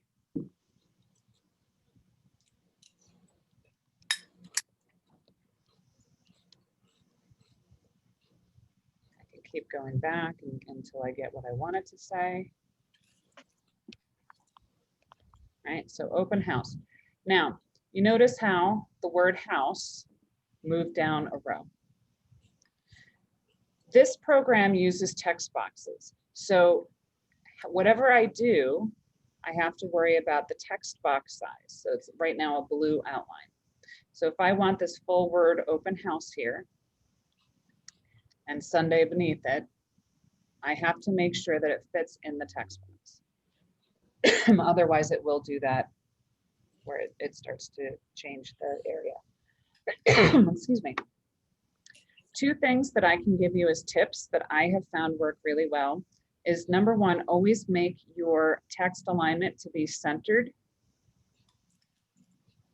So no matter how big my text box is, even if I come out further, if I make it centered there, I'll do both open house and Sunday. I'm going to make them both centered. Then I can grab them and I can use what's called arrange, and I can choose center justify, and it will justify it on my image. So don't worry, we're going to go over that part again. Now, I don't know, my screen just went white. I broke it. It's Tim Lindsay's fault. That's upsetting. So we'll go back.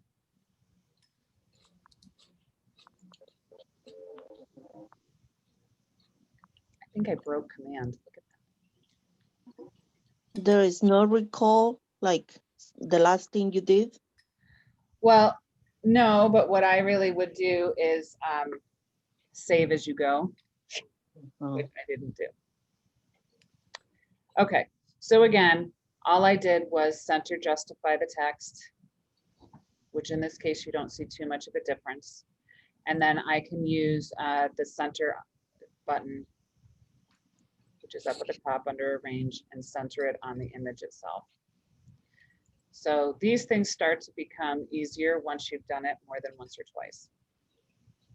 The next thing I want to show you are these up at the top. So the drawing buttons, you have squares, lines, circles, pens, paths, ellipses, and rectangles.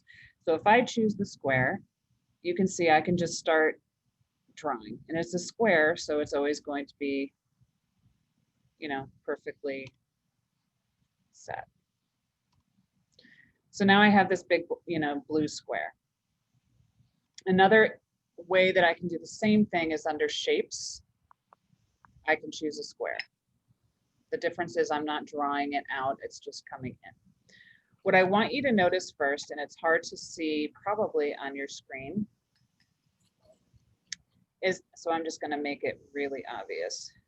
When you add a shape, just want it so you can see it. You always have what they call a stroke or an outline, that is right now yellow, and a fill, which is dark blue. So if I want to get rid of the outline, I'm going to click on the word stroke, and I want you to notice this. There's a couple hidden things that people don't necessarily notice right away.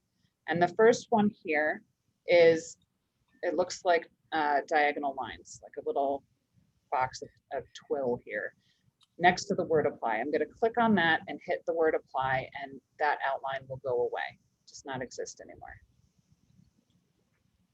The next thing I want to show you is, again, color. I can, just like before, create any color I want by using these boxes. I could type in a hex code if I had it down below. Here's what I like to do. If I have something in the image that I like, I'm going to use this eyedropper tool. And I can come in and pick whatever color I want. So when I select the eyedropper, if you look up at the top left of this image area, you'll see a hex code area, a color box, and the word cancel. So I can go through every single image that's in here until I really like a color.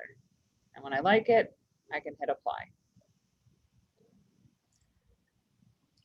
Once I have that done, again, I can scale it or crop it. These tools are used for the photographs as well as shapes. So if you look top, bottom, left, right, you have oblong or rectangular like handles.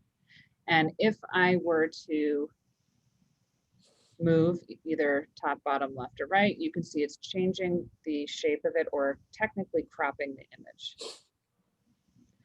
When I use the round handles, it's scaling it. So you have the difference between cropping and scaling. So let's say I get this where I want it.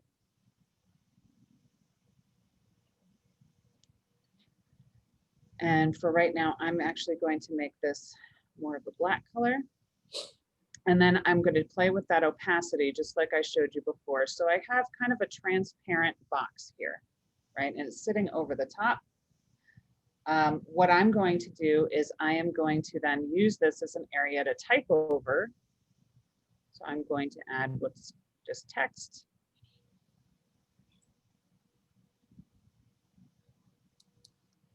And you have all your basic text functions that you have in most programs. But the one thing I want to do is make sure that my text box size stays within this gray area. So I might say,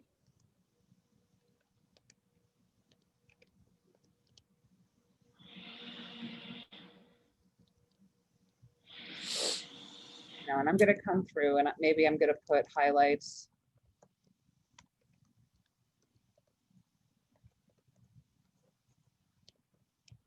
Right, and I'm going to come down whatever it is that I want to write, and I can format that to look better. I can change the font, right? You've got all these options up at the top that are just like any basic text editor. You can change the color. You can change if you want it bold or not bold. If you highlight certain areas, you can change just that portion, right? So you could go in, you've got all different options. You even have the ability to change the spacing between the lines. So if you see there, if you wanted to change it to fit better, you have word spacing if you want your words further apart. And believe it or not, you even have letter spacing. So you really can manipulate just about anything that you could possibly think of. So I know a lot of people like Canva. This is very similar to Canva. You know, you've got a lot of different options that you can go through to create whatever you want. The one thing I didn't show you is called frames. So I'm just going to pull one out. I'm going to show you, I don't really like the star so much, but I'll show you with the circle. So if I put a frame here and I grab my picture and drag it over, it's going to crop it. Do this one so you see the background. It's going to crop it into a circle. The hard part is that I can't double click on it and move it so that the top of my head's not cut off. So that can look a little weird sometimes, right? So on this one, my head seems to be okay. I'm going to tell you why. If you look at these two images, you can see that the top one is a rectangle. It's slightly taller than it is wide. Whereas the bottom one I cropped into a square. And because of that, when I try to drag the rectangle into the square, my head's cut off. Whereas if I take the square image, it's not cut off. So just think about those things when you do it. You can't change it. So for me, the star does not work too well because it's like chopping my face in half and I can't go in and change it, right? Hi, Sarah. Yep. Quick question. Since you're familiar with both the Canva and this, once you become facile with this, do you find you still use Canva? No. Okay. Thanks. I mean, honestly, you're going to use whatever tools are easier for you to use. What I like about this is I can save something in Designs. I can have it, I can export it out. I can save it to any, not any, but most file formats. I can use it directly in Designs. I can use it in my Smart Plans. I can use it in the email editor if I'm creating emails to go out. So I've got everything all in one place. I can put it on a website or a landing page. So I like having everything kind of together. Right, so let's say I've got my, my design where I really want it. Sarah, sorry, just one more question. I think I missed, you put the open house and then you change the opacity for the background in the gray. I missed how you changed that background. Oh, sure. So whenever you create, whether you do it under drawing or shapes, right? Whatever you decide you want. So let's just say for fun, we'll make it an ellipse, right? So this one here, this ellipse is, black, but I could make it any color, right? And apparently I made 2 of them or 3 of them. Okay, so I've got my red ellipse. Right here, it looks like yin and yang here, right? That's your opacity. I can go ahead and I can bring it down so it's completely transparent, which wouldn't be helpful, or you can come in and you can add whatever you think works, right? So obviously, a big red oval is a little weird, but that's okay. So you could come in and you could write something in here. You could write open house, so it would fit better in an oval than it does in a circle. So you could come in and say title. Now, all of these different types of text, they all work the same. It's just how big they are. So if I come in, and again, notice how much bigger the text box is than the actual word. I like to make the text box the size, the maximum size I want for my shape. And then I can come in. Now, if I start typing, it's going to go off the page or go off the text box. And then I have a choice. I can either change the font size or change the text box. So I can, it's 194 right now, which is huge. So what if I go 98? So that's there. If I want it to be 2 lines, again, I can center it, bold it, change the color, right? Whatever it is that I want to do. So with these tools, you can create just about anything. What I find that's great is, again, I can kind of go into, to me, I don't know if I'd call it more advanced or just knowing how to use it, going into different things. If I wanted to, I could hold down the Shift key. So I've clicked on one, I'm holding down Shift, and now I'm going to click on that red circle. So now I have both the red circle and the open house text selected. You can see up at the top, I now have arrange, duplicate, or remove. If I click on arrange, you can see I have all different alignment options. But what I want to do is, instead of page, I want to hit selection of objects. If I don't, it's just going to center it to the middle of the whole page. And then I can center them horizontally and vertically. So if I make it really obviously not centered, and I select both, and I choose selection of objects, and I do both horizontal and vertical, you can see that now the word open house is centered within that oval. And then I could move that wherever I wanted.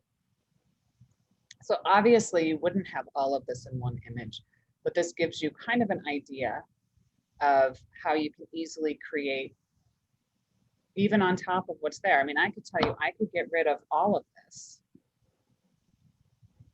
And I could just put in the pictures that I want. I could put in, I could even leave it saying, see it to believe it. And maybe I'm just going to say, I want to keep this simple.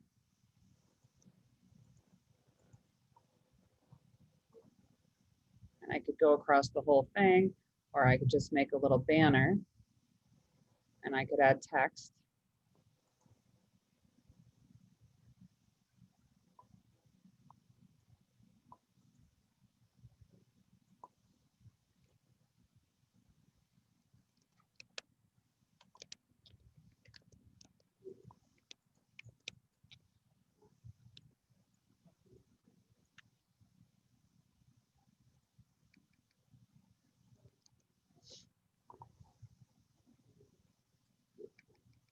could just move it down with my arrow keys, right? And I could start adding in things like that. And then if I move the logo up here, I could even use that same technique of holding down shift to select both. And I can copy and paste. I could move it down here.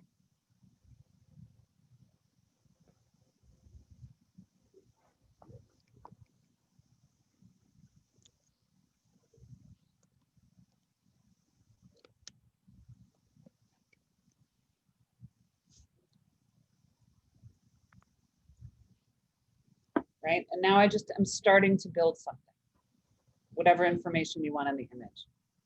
Now, if this is something that you are using as a social post or as an ad, you're going to add in more details in the text that goes along with the post. If it's something that you're sending out in a text or an email, again, you're probably going to add more information. What questions do you guys have?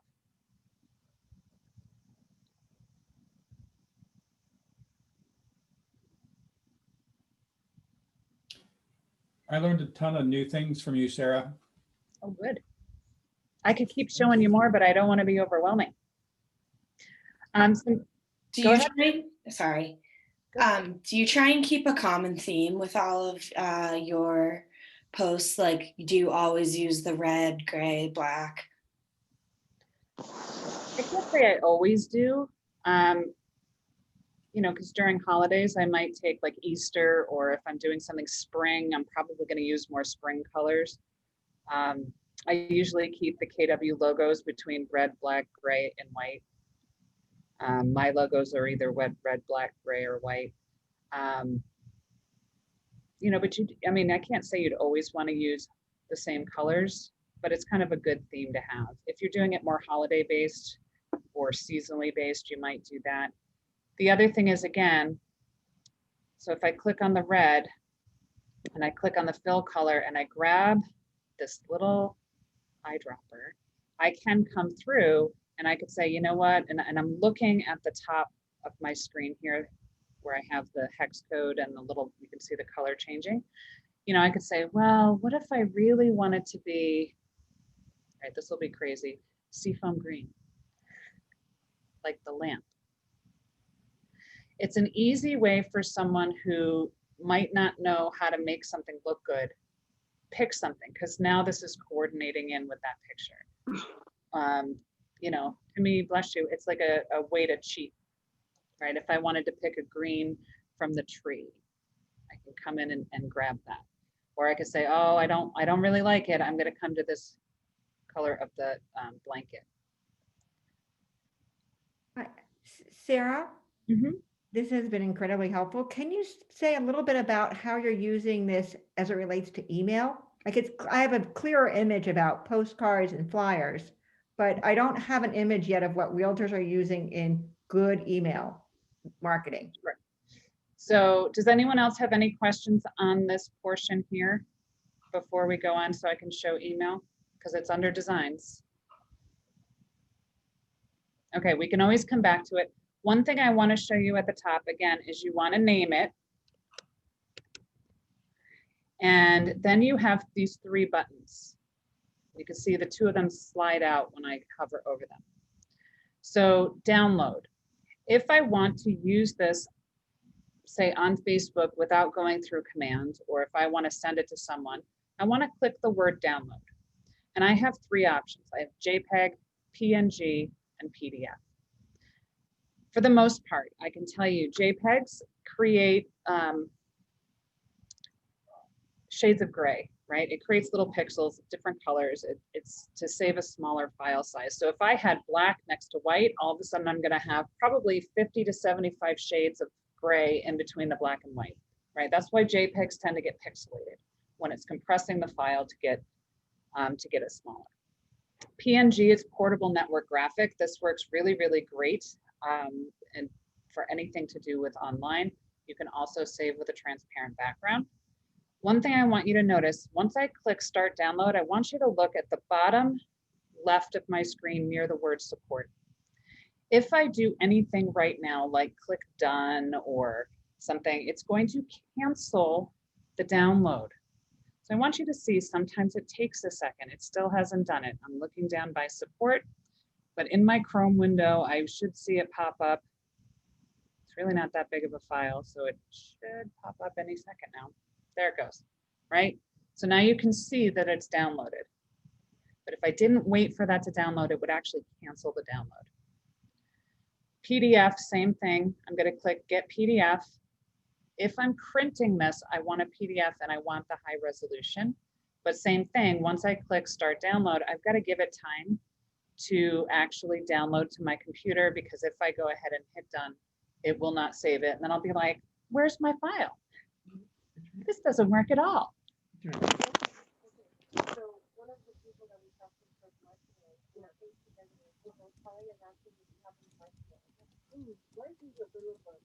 We have a LAM meeting, so when is okay? Because 2 o'clock, we start some LAM meeting, 2 hours, in the 4 o'clock.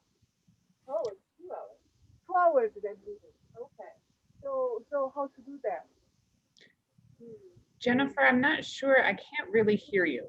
You know, there's some, I think she's on a phone call, Sarah, and doesn't realize she's not muted. Yeah, Okay. she sorry. tends to have serious problems with the muting thing. Okay, no problem. I just couldn't So tell if we you need pressed someone to that. go in and mute I muted her. It's fine. Okay, so I'm gonna go ahead now and click Thank done. And what I want you to, oh, look, it did actually start to change the first one. But you can see now it lives here in my design template. So now every time I come into designs, it's gonna show up right here. If I click on it, it will open it. If I click on these 3 dots here, I can rename it, make a copy of it, and delete it. So let's say I come up with a template that I like. Maybe it's for market stats, and I want one for this town and one for that town or one for this neighborhood. I would probably just click make a copy and rename the copy to be the next neighborhood. And then I'm not saving over or changing my design every time. Now with the emails, the email functionality is fairly new, at least for being user-friendly. So I'm gonna go ahead and I'm gonna click the plus sign again, because anytime I'm in designs and I wanna create something, I always need to hit that plus sign. In this case, I'm gonna choose email. Now the thing with email, I want you to think about the fact that you need 3 pieces. So number 1, you're going to create your template or use a template. Number 2, you need to create or have a list. And number 3 is the campaign that sends it out. So it basically, the campaign, all it does is say you're going to use this list of people and you're going to use this template and you're sending them out together. So right now we're going to talk about templates. So when I come into templates or to email, the default is going to show me, and it's telling me right up here at the top, KWRI templates. You'll see I have my design templates, which are things I created. So if I scroll through, I can see classic, all these different things here. And I see, if I click more, it cracks me up. Approachable. I was trying to think if it was agreeable or approachable. Agreeable or approachable open house, because I want one that's not approachable. Modern, right? There's 41 different templates. And you can see the original 5 that they had given us way back when. We can actually modify them now. So I could start with any of these. So let's just say I grab one. I'm going to pick the approachable open house because it just cracks me up. So I'm going to select it, and then I need to hit the word next at the bottom. So everything in here that I see on the left-hand side is a preview, and everything I see on the right-hand side are my options. So if I look down, I'm not going to get worried about the fact that Market Center name here looks like it's a broken image. It's actually coming in from our marketing profile, and it seems to be when I hit preview, it looks fine. There it is. That's my office logo. And I can see right now, it doesn't look like a whole lot. But when I'm in this section here to create, it always looks broken. Don't worry about it. It's all good. Now, just like anything else, I can come in and modify anything. So I can see, I can change the word open house. I can change the Sunday, May 12th. One thing that's different in this that I like better, if I click on it, now this is when I know I'm getting old. There's this itty bitty little pencil. Oops, let me go back. That I think is so small, it kills me. Itty bitty little pencil, or I could just double click on it and it opens up the same thing. So if I double click on it, I get that there. Somehow I put it in extra space, so I'm going to take that out. So if I don't want it Sunday, May 12th, maybe I want to change it to Saturday, January, I don't know, is it the 23rd? Is that this weekend? I don't even know. And I'm going to make it 11 to 1. Right, so I've got that. But maybe I don't love that font. I'm going to select it. This is called Muley. Maybe I'll change it to Comfort AA, Comforta. I can change the size of it and so on. So I'm going to use that. I need to click the word done. Since I tend to be click happy, I always forget to click the word done. But once I do, you can see that it changes the information. Again, I can double click on the word open house and I want to make this bold. So now you can see that that's bold. I'm not sure why it looks like it's adding a space. So take that out. Now, when I want to change the picture, same thing. I'm going to double click on it, or if I can see that little tiny pencil, I can click on the pencil. And on the right-hand side, you can see the first thing is I need to change the image. I can link it to a website or a landing page. So when I click replace image, all right, you can see I was trying to be funny and now it pops up and it's embarrassing. So I have my Arnold Schwarzenegger thing here. Okay, so if I had listing images, again, I could find a property.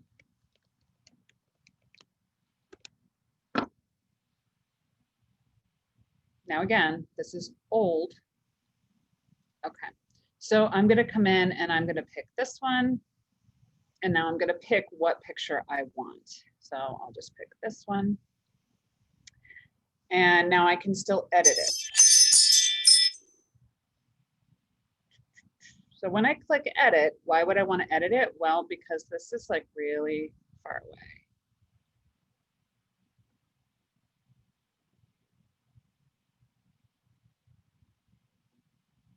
So I'm going to come in and I'm going to get this to where I want it, and then I'll hit the word save. So now I've cropped the image. Okay. Now, alternative text. If someone does not have their email set up to have pictures automatically downloaded, then they're not going to see that picture.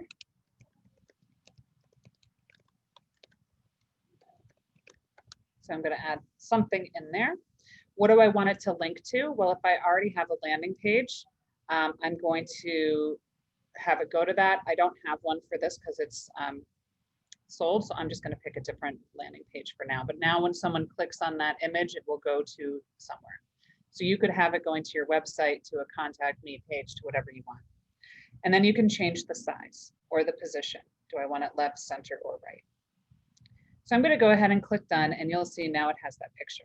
And I might feel like, you know what, that's really too big. I want to make it smaller. So I don't think in pixels. So I'm just going to try to proportionally change it. And if I don't like it, I can always go back and do something else with it. Okay, but there that is. I can go ahead and I can change the name.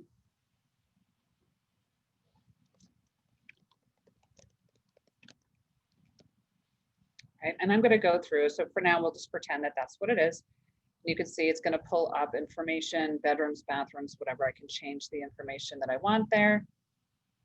And I have a button if they want to view the listing. Same thing. If I double click on it, what is it going to say for the button, and where does it go when they click on it? So I want my link to have it where I want it to go. And then I could put in additional pictures here, right? So I could replace these gray boxes. And it's a little frustrating to me that it doesn't automatically pick the same listing. But let's just say we want to add something in.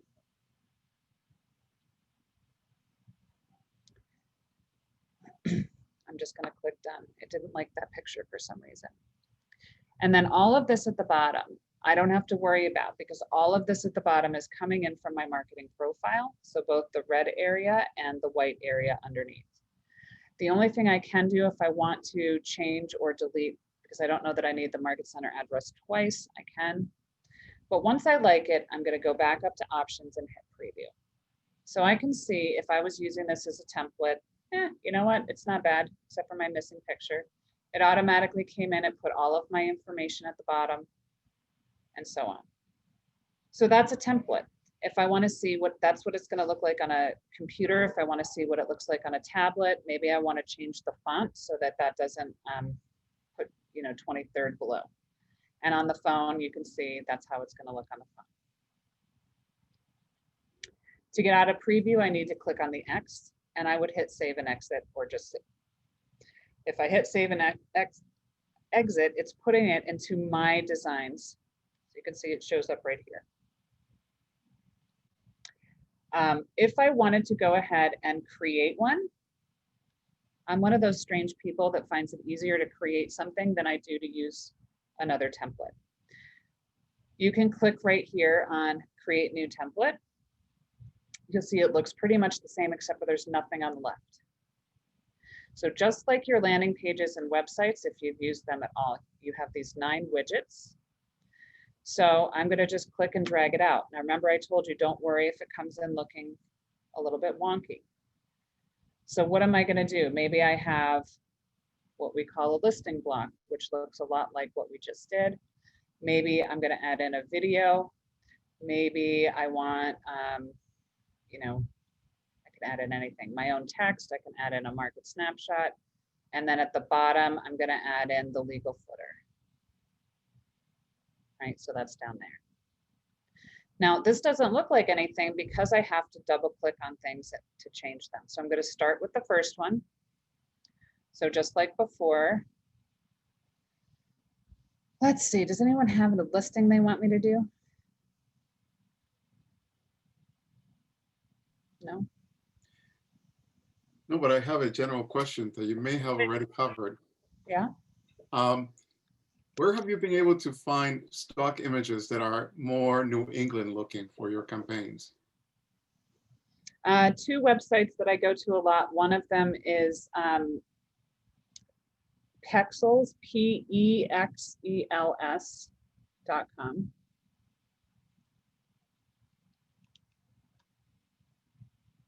Would you repeat that again? P-E-E? Pexels, PEXELS.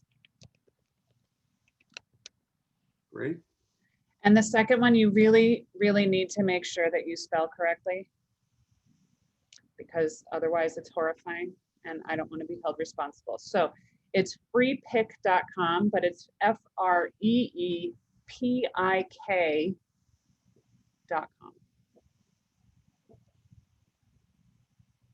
Yes, thank you, Aaron. Great, thank you so much. And I found you can get a lot there. Yeah, I've been stuck because so many of the beautiful images on command for the templates are from somewhere in Utah. Yeah. They look beautiful, but nothing related to New England.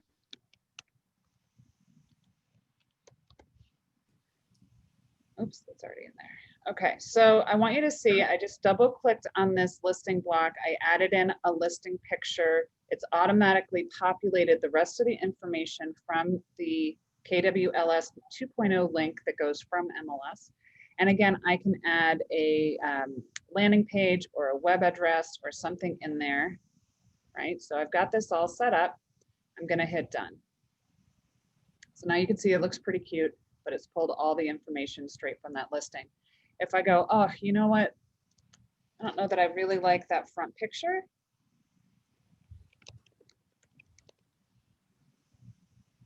I can come back in and I can choose, a different picture. I will say that is the thing that you have to, right now, it's annoying, but you have to type in the address every single time. You're gonna go in and change it. So you've got that.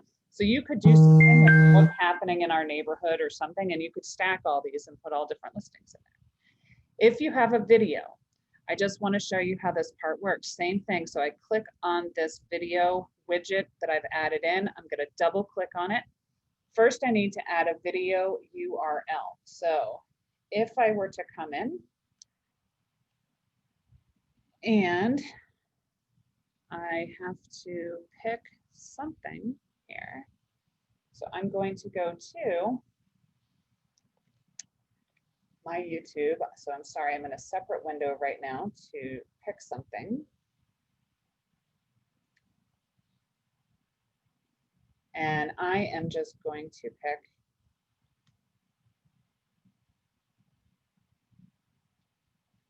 a URL. Hi there, today I'm going to show you a little bit about how.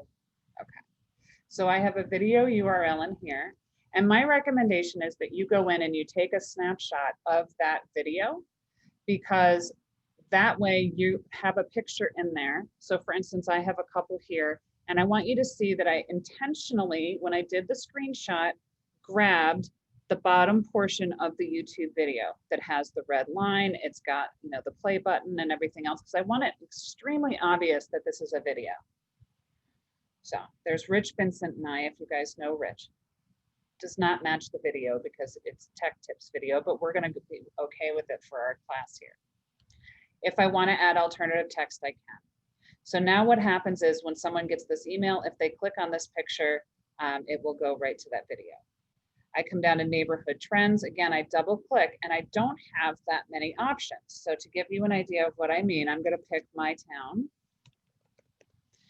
and I need to put a zip code. And then it makes me choose the neighborhood.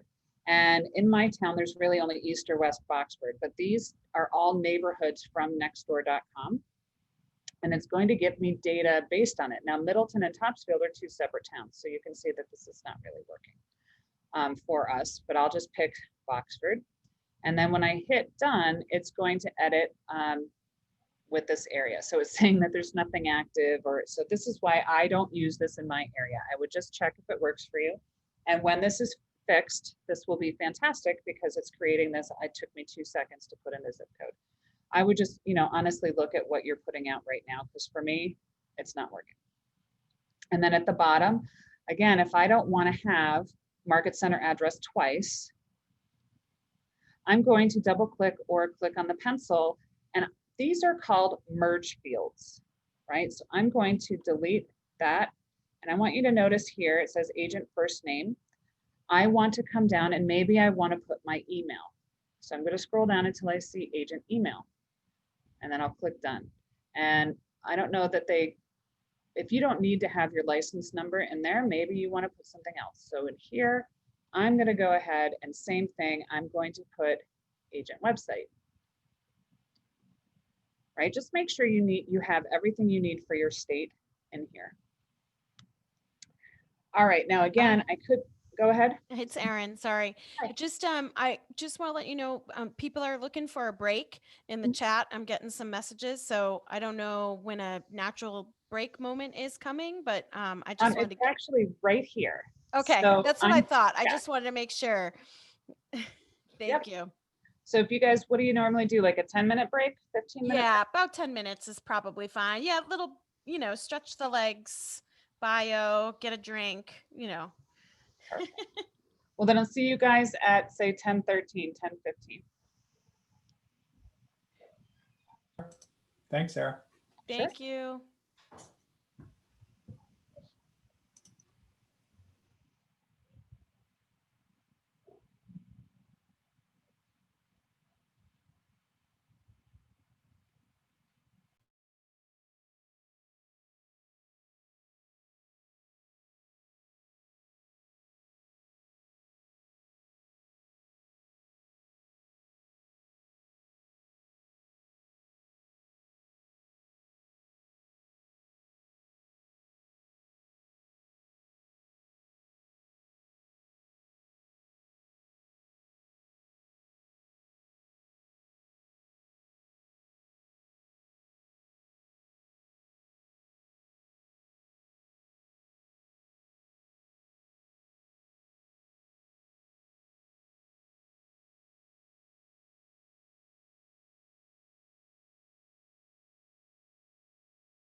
Are we on a break or just in breakout rooms? Nope, we're on a quick break. Oh, on a quick break. Okay. What time are we going?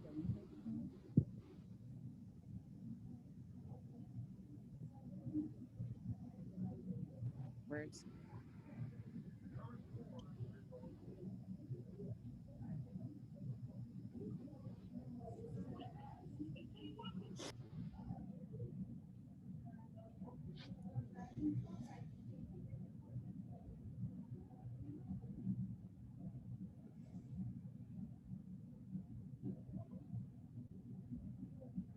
Is it Katarina Wood on? Are we just going till noon today, or is there something that the coaches are doing after Ignite today? Does anybody know? I'm not sure, but when Erin comes back on, we can ask her. Okay. I have a sick little one, so I've been in and out today. I'm going to have to rewatch the whole thing. So I just wanted to. So yeah, I know. We're wrapping at 12 today. You are wrapping at 12 today. Yeah. All right. And this will be up this afternoon, right? Or Yeah, well, it's being simulcast on Facebook too. So if you go to the Facebook page, you can watch it there as well. right. I have. I have missed so much because the baby's Yeah. sick. So I'm in and out today. All right. Typically takes All right. about a day or so to get it over to YouTube because we do it Gee, by okay. messenger pigeon. So yeah. God All right. bless. It seems like it takes forever. Just from being on the side of actually waiting for it to load, it'll sit at 95% for like Yeah, 2 yeah. hours. Yeah. We have the best dial up on the planet, Hurt. It's great. Yeah. I just wanted to answer some people's questions in the chat. So honestly, when I have a video on my phone, I upload it to my YouTube channel and then I just get the link straight from there. Then I don't have to worry about any, how long the video is. I don't know if that helps. I have a question.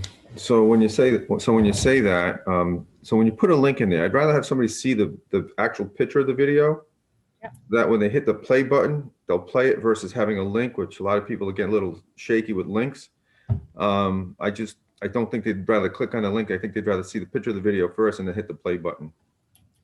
Right. So what I'm going to show you, I'll pull up some stuff. So once we get going again, I can show you. I did send one of my videos as a link to the group. I don't want to get too far off of design. No, that's fine. just Yeah, because that's it's fine. part of putting it into the email, which is in designs. Yeah, I have a system now where they open up the email. I send them the video. They open up the email. I know they opened it, and that's a great way of breaking the ice.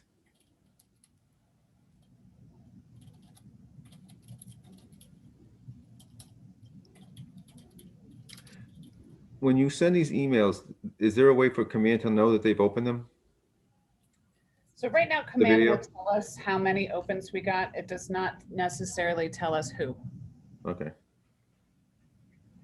at least if we're in the tracking section. Okay, so I'm going to just jump back in, if that's okay with you guys, because we're at 10:14. Does that work? Okay, so Joseph was just asking, what do we do with videos? So if you come in, if you open up your YouTube channel and you click on the little create button, right, you get a place where you can upload. What I recommend doing, so if I were to come in and I want to know about, adding featured listings or whichever one I wanted, right, I could come in, I'm looking at the video, I want to find a good place that I want to stop the video at. Hopefully it will actually show. Okay, and then I'm going to take a screen capture. So if you have a Mac, it's Command-Shift-4, and then I get the crosshairs that I can then come in and I can, grab that right there. But again, I want to make sure that I'm capturing these, different buttons. So it's definitely a video. Now, I'm not sure if you're using a PC, if there's a shortcut key, or if you're going to use like Snagit or any of those tools. I don't know, Erin and Tim, if you have a shortcut. But again, I would go through and find, an image that you like the looks of so that when you're adding something in, it's enticing. This is not exactly the most exciting video, so it doesn't have something enticing. So I've got that saved to my desktop. The next thing I want to do is come down and hit the share button so I get the link, right? So here's the link to it. I'm going to hit copy. So when I go into command and I come to that video section, so I'll get out of the preview here. When I'm in that video section, I now have the link to the video on YouTube, but I also want to change this thumbnail to be whatever that picture is that I just did a screen share of. So I could click add images, and I'm going to come to my desktop and I can grab that screenshot that I just put in. And I'll hit replace, and now you see that will become the picture. But it does put the little play button in the middle, right? I just personally, I like to keep the, you know, the YouTube little icons at the bottom so that. So once I get this exactly the way that I want it, I like to preview it. Now you have a preview button here as well. It was a little funky when it first came out, or you can go under options and hit preview. You can see the top, the header, again, that all came from the marketing profile. The Lovejoy Road, that one I typed in. Now again, once the actual email goes out, this picture will be a clickable link that goes to that landing page. Just like this will be a clickable link to go to the video and so on. But it's a pretty decent looking email. If I wasn't talking so much, it probably would have taken me like 5 minutes to create. Again, you can go through and look tablet, iPhone, you know, you can get an idea of how they all look. So that's just finishing up that part of it. Erin was saying Snippet is the tool she uses on her PC. So I just know on a Mac, Command-Shift-4, and then you can drag out to the screen size you want. And Snippet is a tool that you can use on your PC. Which is Shift on my computer. It's Shift Windows button and S. So you just, and that's the same feature. Yeah. It just grabs the screen. Yeah. Windows. I just have a quick question. Oh my God. It's like, so Tim, I miss my Mac every single day. It's like the battle of my life in my house. And the Mac you So- didn't buy misses you. Oh my God. I just have a question. Yep. I was recently reading a prospecting book, and one of the email prospecting chapters, it said to try to limit like pictures and videos because that's what hackers use to embed like whatever they do. Do you find that to be true, or do you not have these problems? The only thing that I've ever been hacked on is Instagram. But I mean, you know how like, Emails for haven't. example, my school email used to not show, it would just show the hyperlink, not the image or picture. I don't know if that's common with other people's emails or. I haven't had that issue. About spam. Yeah. Okay. So when you actually send this email, it will have on the bottom here a whole thing about spam. It automatically is added to the bottom of every email. Thank you. Hi, this is Karen Walton from Chestnut Hill, Keller Williams.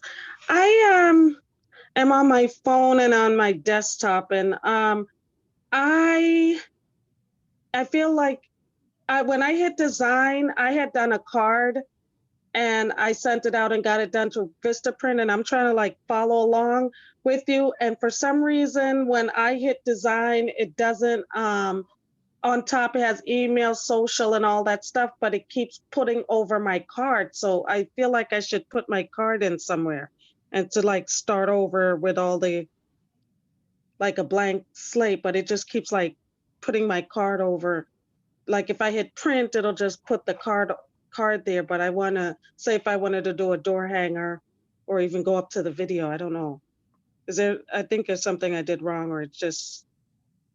And you're using it on your phone? I'm listening to you guys on my phone, but I'm on my desktop. I was going to say Designs doesn't work all that great on your phone. That's why when you said that, I just wanted to make sure. Okay. So when you hit the plus sign and you hit print or social, it's just Okay, so I didn't hit the plus sign. I just have my design templates and I only have my card and all these empty ones that says company, agent, and contact us, right? So those are things you've already created. So when you first go into designs, anything that you see there is something you've already created. So to create something new, you have to hit the plus sign. Okay, okay. It makes sense now, but I felt like so stuck. Thank you. So just to finish up on here, you have to rename it. And on this, for emails, it's on the top left. So you have to name it, and then you can either hit save or save and exit. And again, then it'll show up just where we were just talking about here in your design templates. So anytime you wanted to come into it, you could go ahead and double click on it and open it right up again. Okay, so I was telling you that for an email, you need to have the template that we just created. Then you need to have a list, and then you need to have a campaign. Erin, do you want me to go through those stages, or do you want to see more things in designs? No, I think that's probably great to do that, right? Then you can finish out. I just Yeah. wanted to make sure. So the other two portions live in campaigns, which looks like a megaphone. So if I just zoom in, it looks like a little megaphone. So I'm going to click right on campaigns.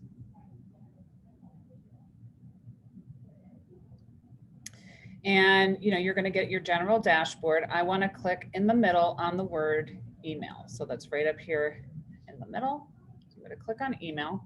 And what you're going to see is, now you get 5,000 emails a month through your command email. You can see I have 4,997 email sends remaining for the month. So I haven't sent out a whole lot of emails this month.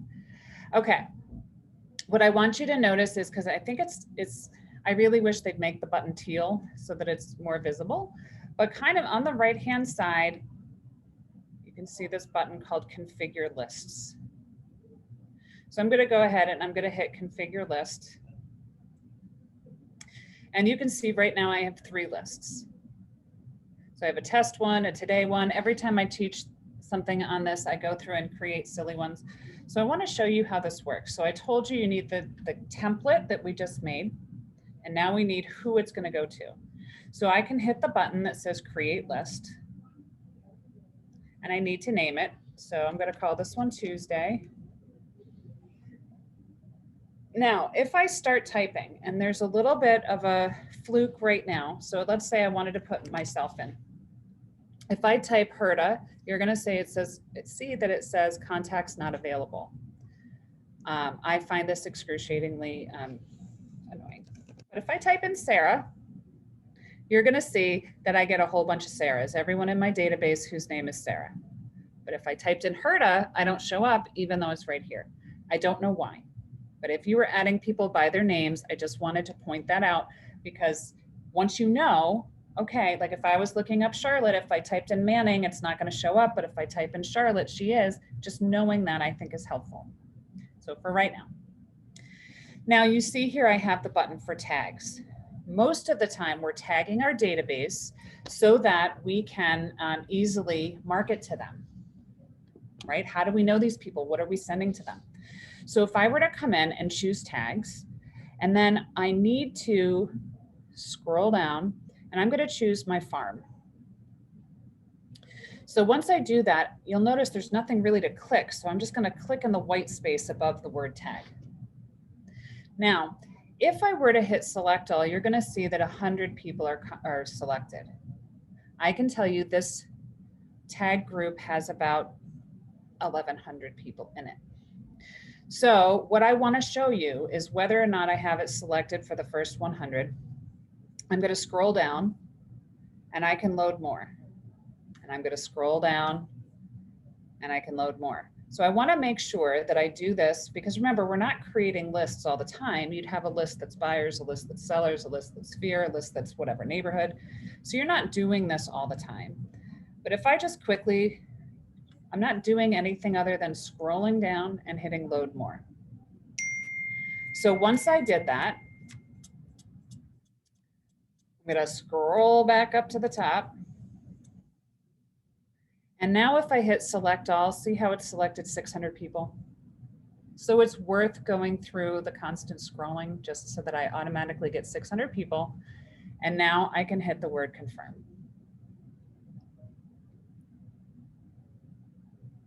So now you'll see I have a group called Tuesday with 600 people in it. Now let's say I want to add someone to it. I can still click on the pencil icon. And this is where I could come in and I could say, Sarah. Yep, I want that Sarah. And hit confirm, and now there'll be 601. So what I like about this is if I'm adding people to a list, I don't have to go through, a torturous process. I can pretty quickly go ahead and add them. It's apparently not finding me right now. I'm not going to worry about it. Okay. So I've now got my list. So I already created the template. Now I have my list. Again, you can see why tagging people in your contacts can be so important. That list took me very little time.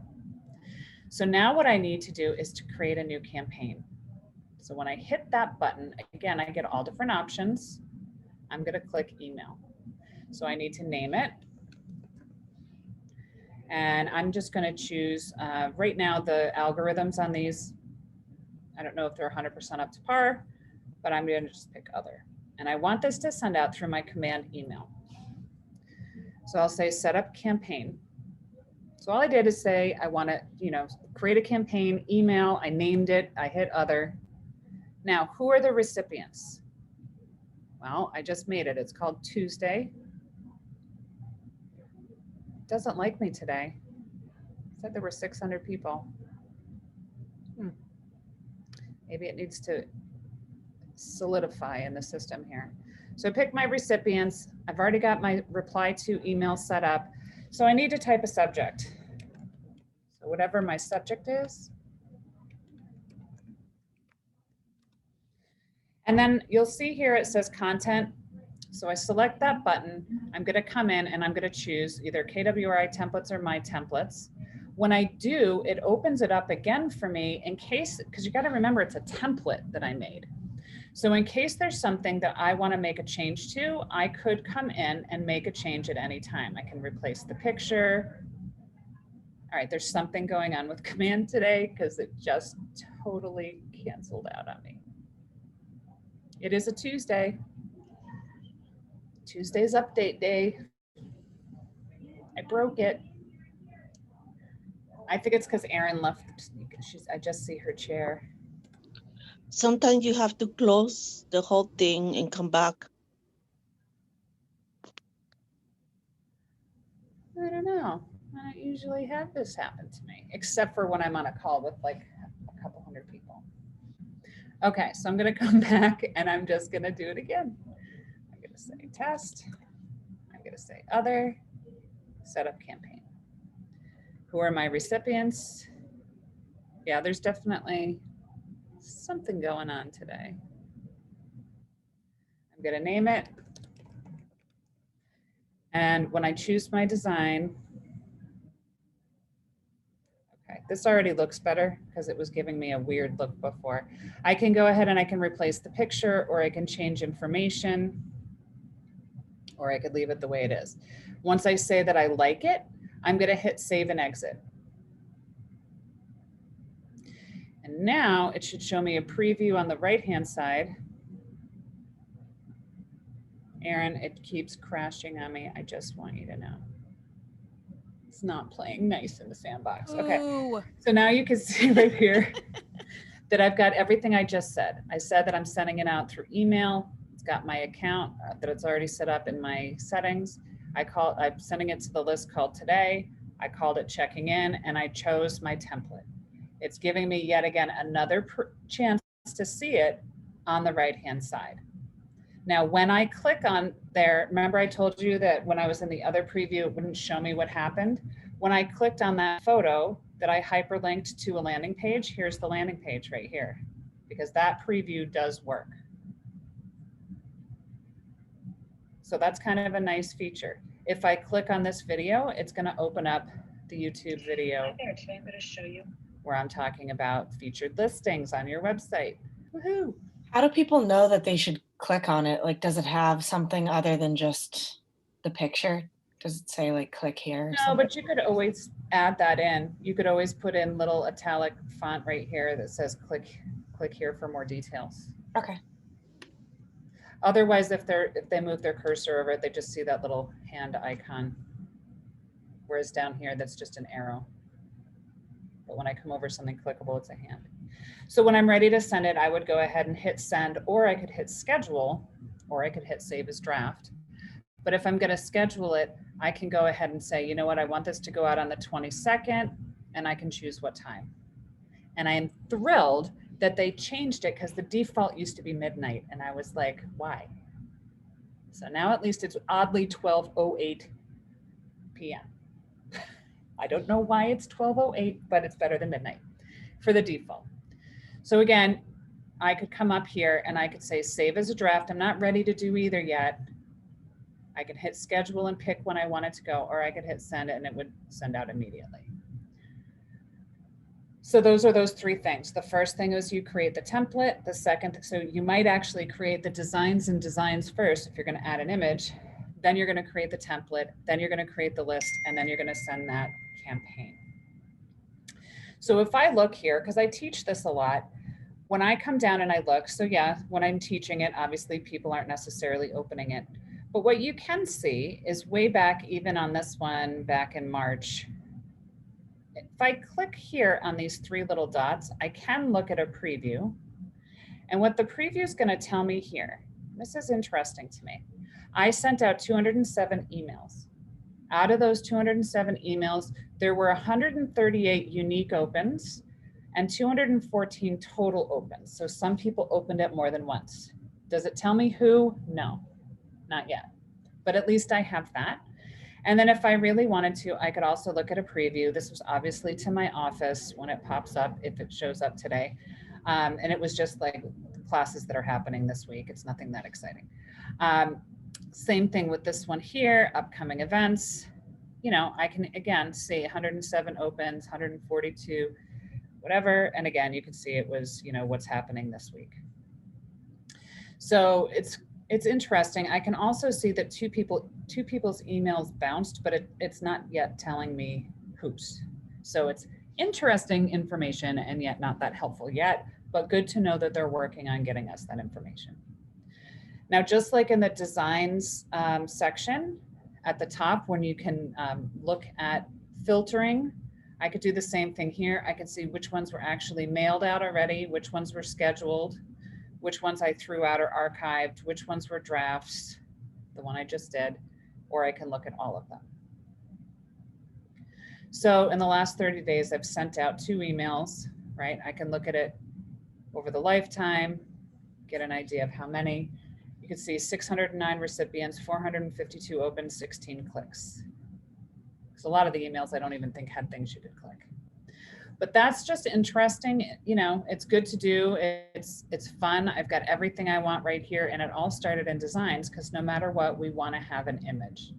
So to go back to where we started, whether you're looking at doing your buyer presentation, your listing presentation, something to put on Facebook for an ad, it's all right here. So if I were to come in and I say, again, print, click on the plus sign, click on print. If I go under listings and I click presentations, I've got 5 different presentations to choose from. The thing with these that's different, so I'm just picking one and clicking the use button. The first 2 pages are always something that you kind of skip over, but I want you to see, before I talked about images, text, icons, logos, and KWLS, these have templates. So you see there's an added button at the top left. These templates, there's usually about 35 pages here. These never change. My presentation is on the right. If you look, I have 1 page. And if you look, my listing presentation is currently a blank page. Right? So if I come in and I say, wow, I really like this page here, I want to use it, I'm going to click on the plus sign. And so now you see that's now on my page 2. My page 1 is still blank, but my page 2 has that. Then I can come down and say, well, let's see. Do I want to add in something on their house? Possibly. So that's now going to add that page. I can scroll down. Now for me, because remember, we all run our businesses differently. I'm not going to put in the comparable properties page because I use my CMA for that. So in my listing presentation, what do I need to put in next? So maybe I'm going to do your needs first. And I love to put in the process of the home sale transaction, custom marketing plan, right? I'm going to go through and I'm going to pick the pages that I really want to have. And what I want you to notice here, I've got 6 pages, okay? I can use these arrows and I can go through the different pages. But what's helpful is this little arrow next to the word pages. You can see what my pages are, right? I can move them however I want. I also have at the top of each one a little gray arrow. When I click on it, I can add a page, copy a page, or throw out a page. So what I want to do is, I know it's still circling, but if you remember, that was just a blank page. I want to get rid of it. So I'm going to hit the trash can and get rid of it. Maybe I really like the layout of this page, but I want to add something else. So I might duplicate it. So I click on that arrow and I click on the 2 little pages to duplicate it. So now I've got 2 of that. So I can go in and change anything I want in these. So I'm going to start with page 1. And this is where, just like before, I'm going to go to images. I'm going to take my image, and it's really hard to find it in there, but I'm going to put my picture there. And now I need to change the name. Okay.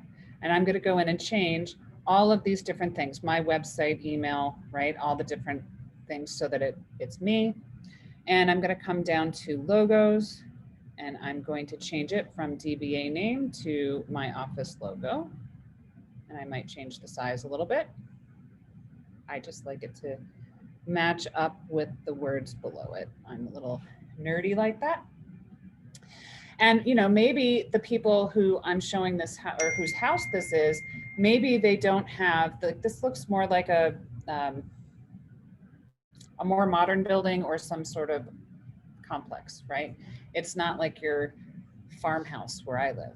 So I'm going to go to images, and I'm either going to add in a picture of their house by using the add button, or in this case, I'm going to pretend that I'm adding in a picture of their house because I don't have a house to choose right now. So I'm going to come in and again, add the picture of their house. I can double click on it and I can say, okay, I don't want to show the road. I want to kind of, you know, use the different tools. And remember, the ones in the corners are going to scale it, while the ones, in this case, we don't have anything on the side, but they would crop it. So I'm going to get as much of the fence as I can without, you know, cutting off there. And I can click done, and now I have the image that I wanted. I can go back in and say, oh, I want more sky. Okay, good. Got all the sky I want. So I can go through and change anything I want on here. Then I can go to page 2, and I can do the same thing. Every single part that I could possibly change, I could change. Now, some people tend to do their listing presentation where they could just print it out 100 times and it's not personalized. Other people like to have pages in here that is, you know, specific to whoever's house you're going to. So you'd have to drive by and take a picture of their house if you didn't have it. It's all up to you. You get to do whatever you want. Again, I really love the process pages because it says every single thing that we're going to do together. You could get more detailed, less detailed, and so on, but you've got that there. So once I save this, so again, I'm going to come up this, in this area, it's on the top right side.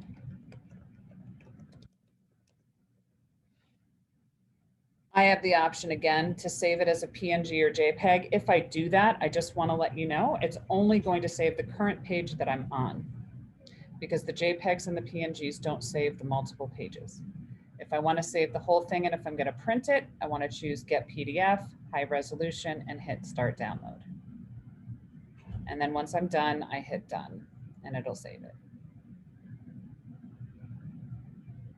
So what I found is you can create just about anything that you want, really through marketing, through designs in Command.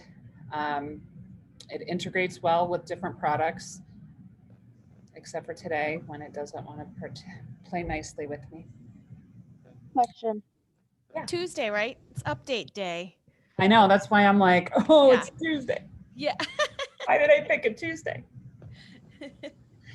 So just to recap, I mean, first of all, you can't break it. The worst thing you could do is delete something you've already created. You can't delete the templates. I would just go in and play with it and just keep pushing every different button and going, oh, that's what it does. I mean, you could create market reports, you can create, you know, anything that you want. And it works pretty well. And it seems to look good no matter what. I mean, people tell me they don't have a designy bone in their body. And then I see what they created and I'm like, how'd you do that? And they're like, oh, I couldn't use the template because it wasn't working for me. So I just created my own and did it. And I'm like, I thought you didn't know how to do stuff like that. I thought you weren't, you know, and they just did it. So it's definitely not as hard as we want to make it out to be. Sarah? Yeah. Where do we get the process page? So the one I just showed you, that's in the Yes. listing presentation. In the listing presentation. Okay, thank you. There's actually I can go back into it. There is let's see here, an expanded one. Oh. Well, in the buyer presentation. So if I just move over to the buyer presentation, and you can open up any of them, they're the same information, just the design of it's a little bit different. So if I scroll down here, let's see, home buying process, how home buying works.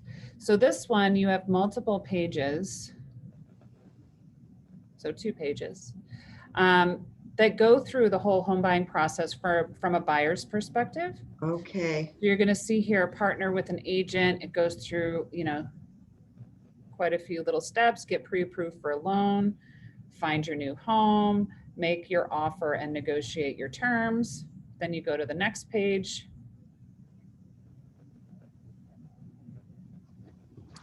When you're under contract, here's all the different things, right? Before you close, what to bring on closing day. I mean, I think these are really, really good. Very good. And I would look at what you could add into it that would be helpful to your clients. Like to me, once you're under contract, have they started researching who they're using as a moving company? Have they switched the utilities to be in their name as of the closing date? You know, all the different things.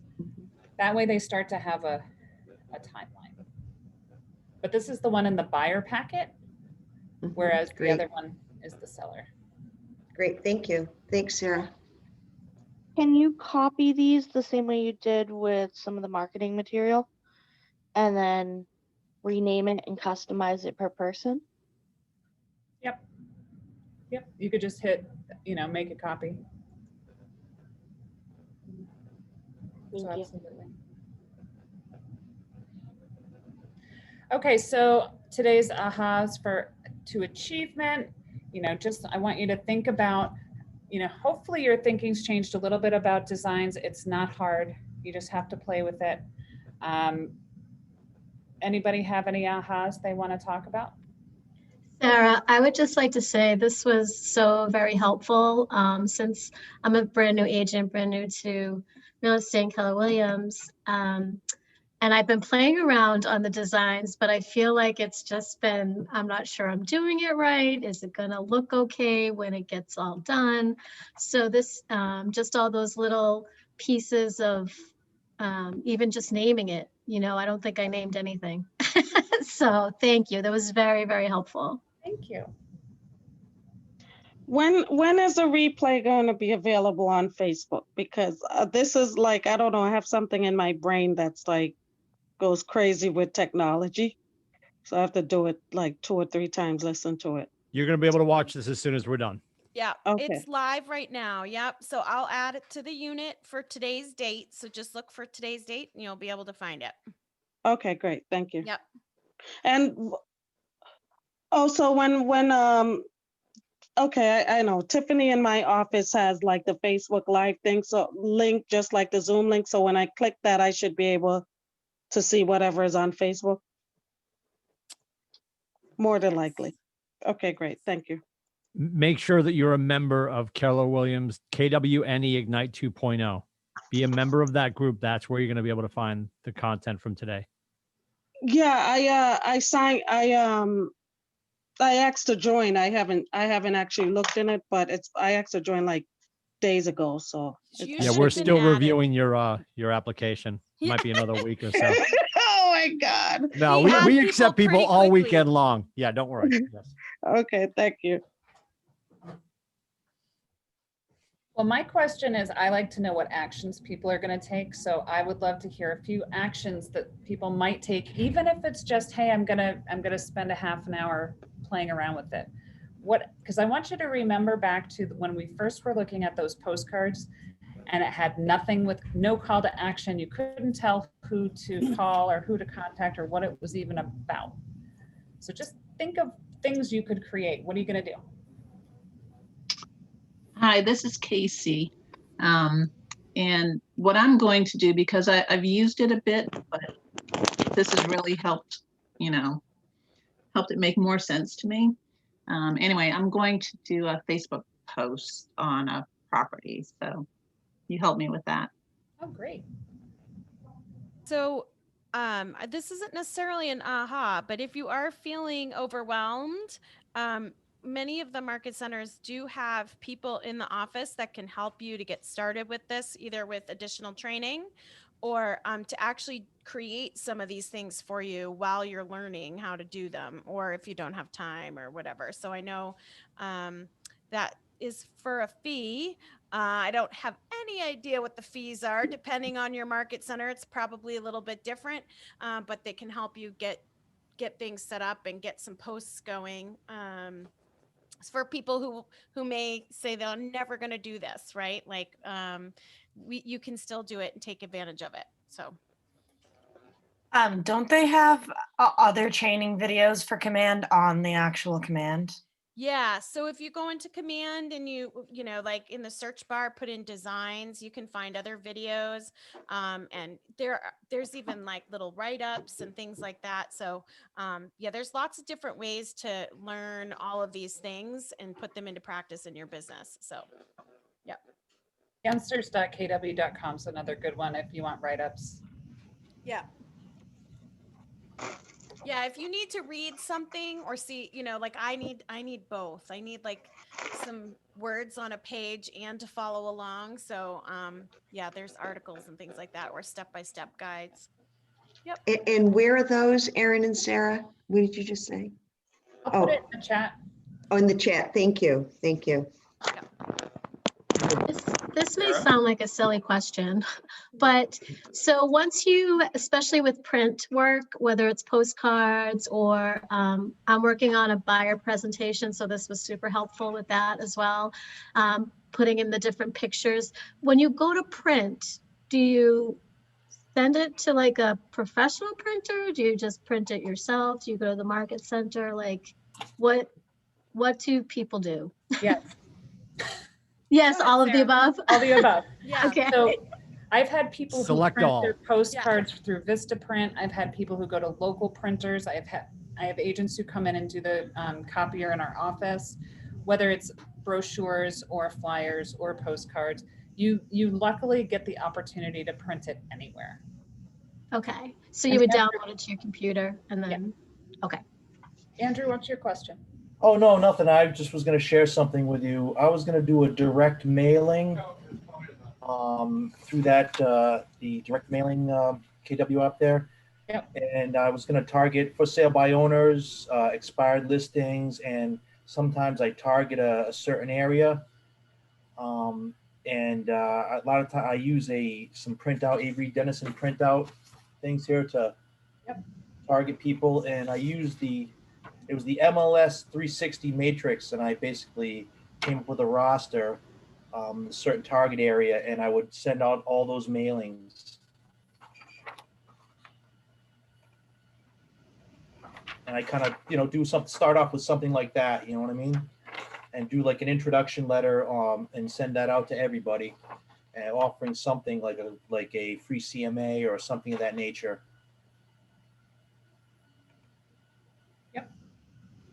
That's great. Sarah? Yeah, go ahead, Ken. Erin just mentioned getting someone in the market center to help them with designs and stuff. And in your main screen in your dashboard in Command, in the top right corner, there's a little icon that looks like a marketplace, looks like a little storefront. If we click on that marketplace, the first item at the top of the screen is called professional services, and it's a new service by KW, and it's like $60 for them to do 5 Facebook. They'll do 5 Facebook ads for you for at least 1 or 2 listings. So if we do everything that we're being taught during this class, and you've got so many listings and you don't have time to do your own marketing, or you just say, like Erin said, I'm never going to touch this design stuff because I'm just all thumbs, then for $60 you can get somebody, it's probably Austin, Texas, marketing group. They'll do the ads for you. And then for $90, one-time fee, they will do like your postcards, flyers, all kinds of stuff, and you don't have to do the design yourself. Yeah, it's a good tool. I had an aha that was I really like the fact that you set all your like holidays, make all your holiday templates ahead of time, and have them kind of just ready to quick fire as they come. And you can set them, like if you guys know how to post via social media through Command, you can set a specific time and date for them to release. Correct. So that's super awesome. And for people who haven't checked them out yet, Marty Miller, Nick Baldwin are great resources for Command. If you guys haven't YouTube Marty Miller or Nick Baldwin on Command resources, look them up. They have lots of great videos on social media posting, how to use Command to influence your social media, stuff like that. Yeah, you can just, in YouTube, you can do a search under Marty Miller or 66-Day Challenge, but make sure you look at the new series. It's the 66-Day Challenge 4.0. Yep. Otherwise, the other ones are good, but they're out of date because Command's changed quite a bit in the last year and a half. Yeah. So. Well, any other questions, guys? Anything, Erin and Tim, I don't know how you like to close out.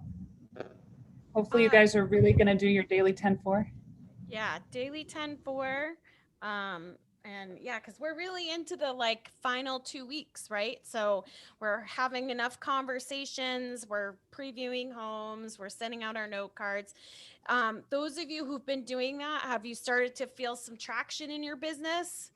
Yes, I'm seeing some shaking heads and thumbs up. So yeah, so keep doing those things, right? So because the goal of Ignite is to get you into appointments and get you some contracts, right? So yeah, a lot of great stuff you can put into play today. So thank you, Sarah. You're welcome, anytime. Thank you. Awesome. And we have a few minutes for Coach's Corner. So if you have a couple of questions that you want to ask, I think there's 3 or 4 coaches that I can still see on the line. And other than that, you all are ready to go take on the day. I do have a question, actually. If I was to do, instead of my own listing, but if, I sell a house to somebody on the buyer side, can I do an ad like I just sold this house with that listing, like a photo of that listing? I know the listing agent sort of owns those photos, so I don't want to be stealing it. I don't know. I think I'm getting some mixed messaging on what we can do with other people's listings in our own marketing. So but since I touched it as the buyer's agent, do I then can I post like, look at this house I just sold? you could take a picture, I think your own photograph. Okay. You can't use somebody else's, content, right? Okay. And then depending on your, you know, your rules and your MLS and all of that stuff, what you could do with anything that's in the MLS, if you could share that out, the just sold from there. But if you were going to just do like a social post with a photograph, I would take your own photograph, you know, at the walkthrough or, you know, the next day after closing when you, you know. Yeah, like when we're closing and all happy. Yeah, and- Okay. Okay. Yeah. All right. Very good. Thank you. I don't know if there's anything else to add to that. I think you have to just watch out for your area, what the rules are. That's all. Yeah. Thank you. Yep. I know in New Hampshire, I think we have to list, if it's not our listing, we have to state the name of the listing agent somewhere in the ad. Yeah, if it's an ad, if it's a social post, does that rule apply, Ken? Do you know? Oh, I actually don't know. Yeah, I think if you run like an ad, if you put it in the newspaper or something like that, I think there are rules around that, but I don't know about social posts, to be honest, in New Hampshire. I have to tell you, I always just put a little asterisk at the bottom of the picture. It can be small, but I just put buyer representation or, you know, represented the buyer, something along those lines. That way I would rather be over covered than hope that I am. Yeah. Good. I have a question. I'm Karen from Boston Metro, and I'm brand new. It's not necessarily about this class, but I was wondering where you get the information for a list of FSBOs and expired to be able to call them. Is there a list somewhere that people get to be able to call these people? It's on command. It's inside of the command. Okay. Yeah. How do you know if someone already called them? Because you don't want to call them again. No, they've been called probably hundreds of times. Oh, okay. I mean, that's really the easiest part. That's why I won't call them. They're waiting for your call. Oh, okay. Because I heard it mentioned so many times and it's like on my list for something to do, but I didn't know where to find it. I don't really know. So for an expired listing, Yeah. Well, their information would probably be in the MLS. I right? did see that in MLS, like a bunch of expired across the state. Yeah, and so and there are things to check in on that too around. I know in our market center, if it's another agent from our market center, you're going to want to have a conversation with that agent before you contact them. That's a policy that we have. I don't know, because this is a regional class, I can't speak to what the policies might be in your market center. So I would definitely check with your TL or your coach to find out if there is a policy around calling expireds that were listed by someone else in your brokerage. In terms of finding their numbers, you would have to look, and you still need to check the do not call, because if they're not an active listing, right, you can't, or as a for sale by owner is a little different because they've said, call me, right? Like I'm trying to sell my home. So it's a little bit different, but with expireds, you have to treat them just like everybody else in terms of if they're on the do not call list, you're going to have to approach them in a different way. So, Okay. Yeah. It was just a burning question I had like from the last few weeks, you know? Yeah, no, it's a good question. Yeah, I don't know. Tim, do you want to add to that? I think you knocked it out of the park, actually. Okay. I don't know Yeah. if I left anything out. I mean, I love to talk, but I've been really good today, so I'm just going to keep it on shut and up. I'm going to meet you guys all at the corner of shut and up right now. I'm doing a good job. No. Yep. I've got a question on YouTube. I've got a question about YouTube. So my videos seem to loop. So should I create a playlist on YouTube because it'll just go from one video to the next? Maybe a Sarah question. I don't know enough about YouTube. Do you know the answer to that, Sarah? Sorry, I was over on my other monitor with my, I'm like trying to get over to unmute it. I like playlists because I feel like it does help with that. And also if someone just happens on my YouTube channel, which I don't know how often that really happens, but if they do, they can easily see, you know, whether I have playlists by town, if I'm doing neighborhoods, or, you know, in my case, it's a little bit easier because I'm now really just doing tech and training. So Yeah, I just don't want them to loop, you know? Yeah, Joseph, I'd rather have them pulled into the vortex of you than go from you to like soft serve ice cream to, you know, vintage cars to, yeah, you. Right, exactly. And I think to Sarah's point, if you start to create enough content, I dork out when I can go to somebody's page. If I go to Herta Productions and I could see listings, open houses, buyers, like, you know, neighborhoods. yeah, homing tips, baked goods. Did you say baked goods? I feel like you said baked goods. I did. You know, and just pull me through the categories. But yeah, for sure. And I think the other important thing too, and I think Sarah touched on it earlier, is making sure that when you do have your content baked into any kind of collateral that you're sending out digitally, that you make sure that it keeps them within the framework of what you sent and it's not pulling them out, right? There's two ways to do that. Some people want them to get pulled into the YouTube page and start to go through all of the other content that you have. But if Okay. you can keep it within the content of that, so they don't feel like they're getting pulled away. People were talking about having the link show up and it looks dicey as opposed to seeing the picture. Right. Herta was talking about having the play button there, you know, I can clearly see it's not, you know, her in the middle of a sneeze. It's her at the top of a frame before she starts talking, you know. Sure. Thank you. Thank you, Sarah. Have a Thank great you. day. Bye, guys. Bye. See you guys Very in the morning and fun. have a great day, everybody. Thank you. Thanks, Sarah. Great job. Bye, Thank everybody. you. Okay. Have a great day, everyone. Thank you.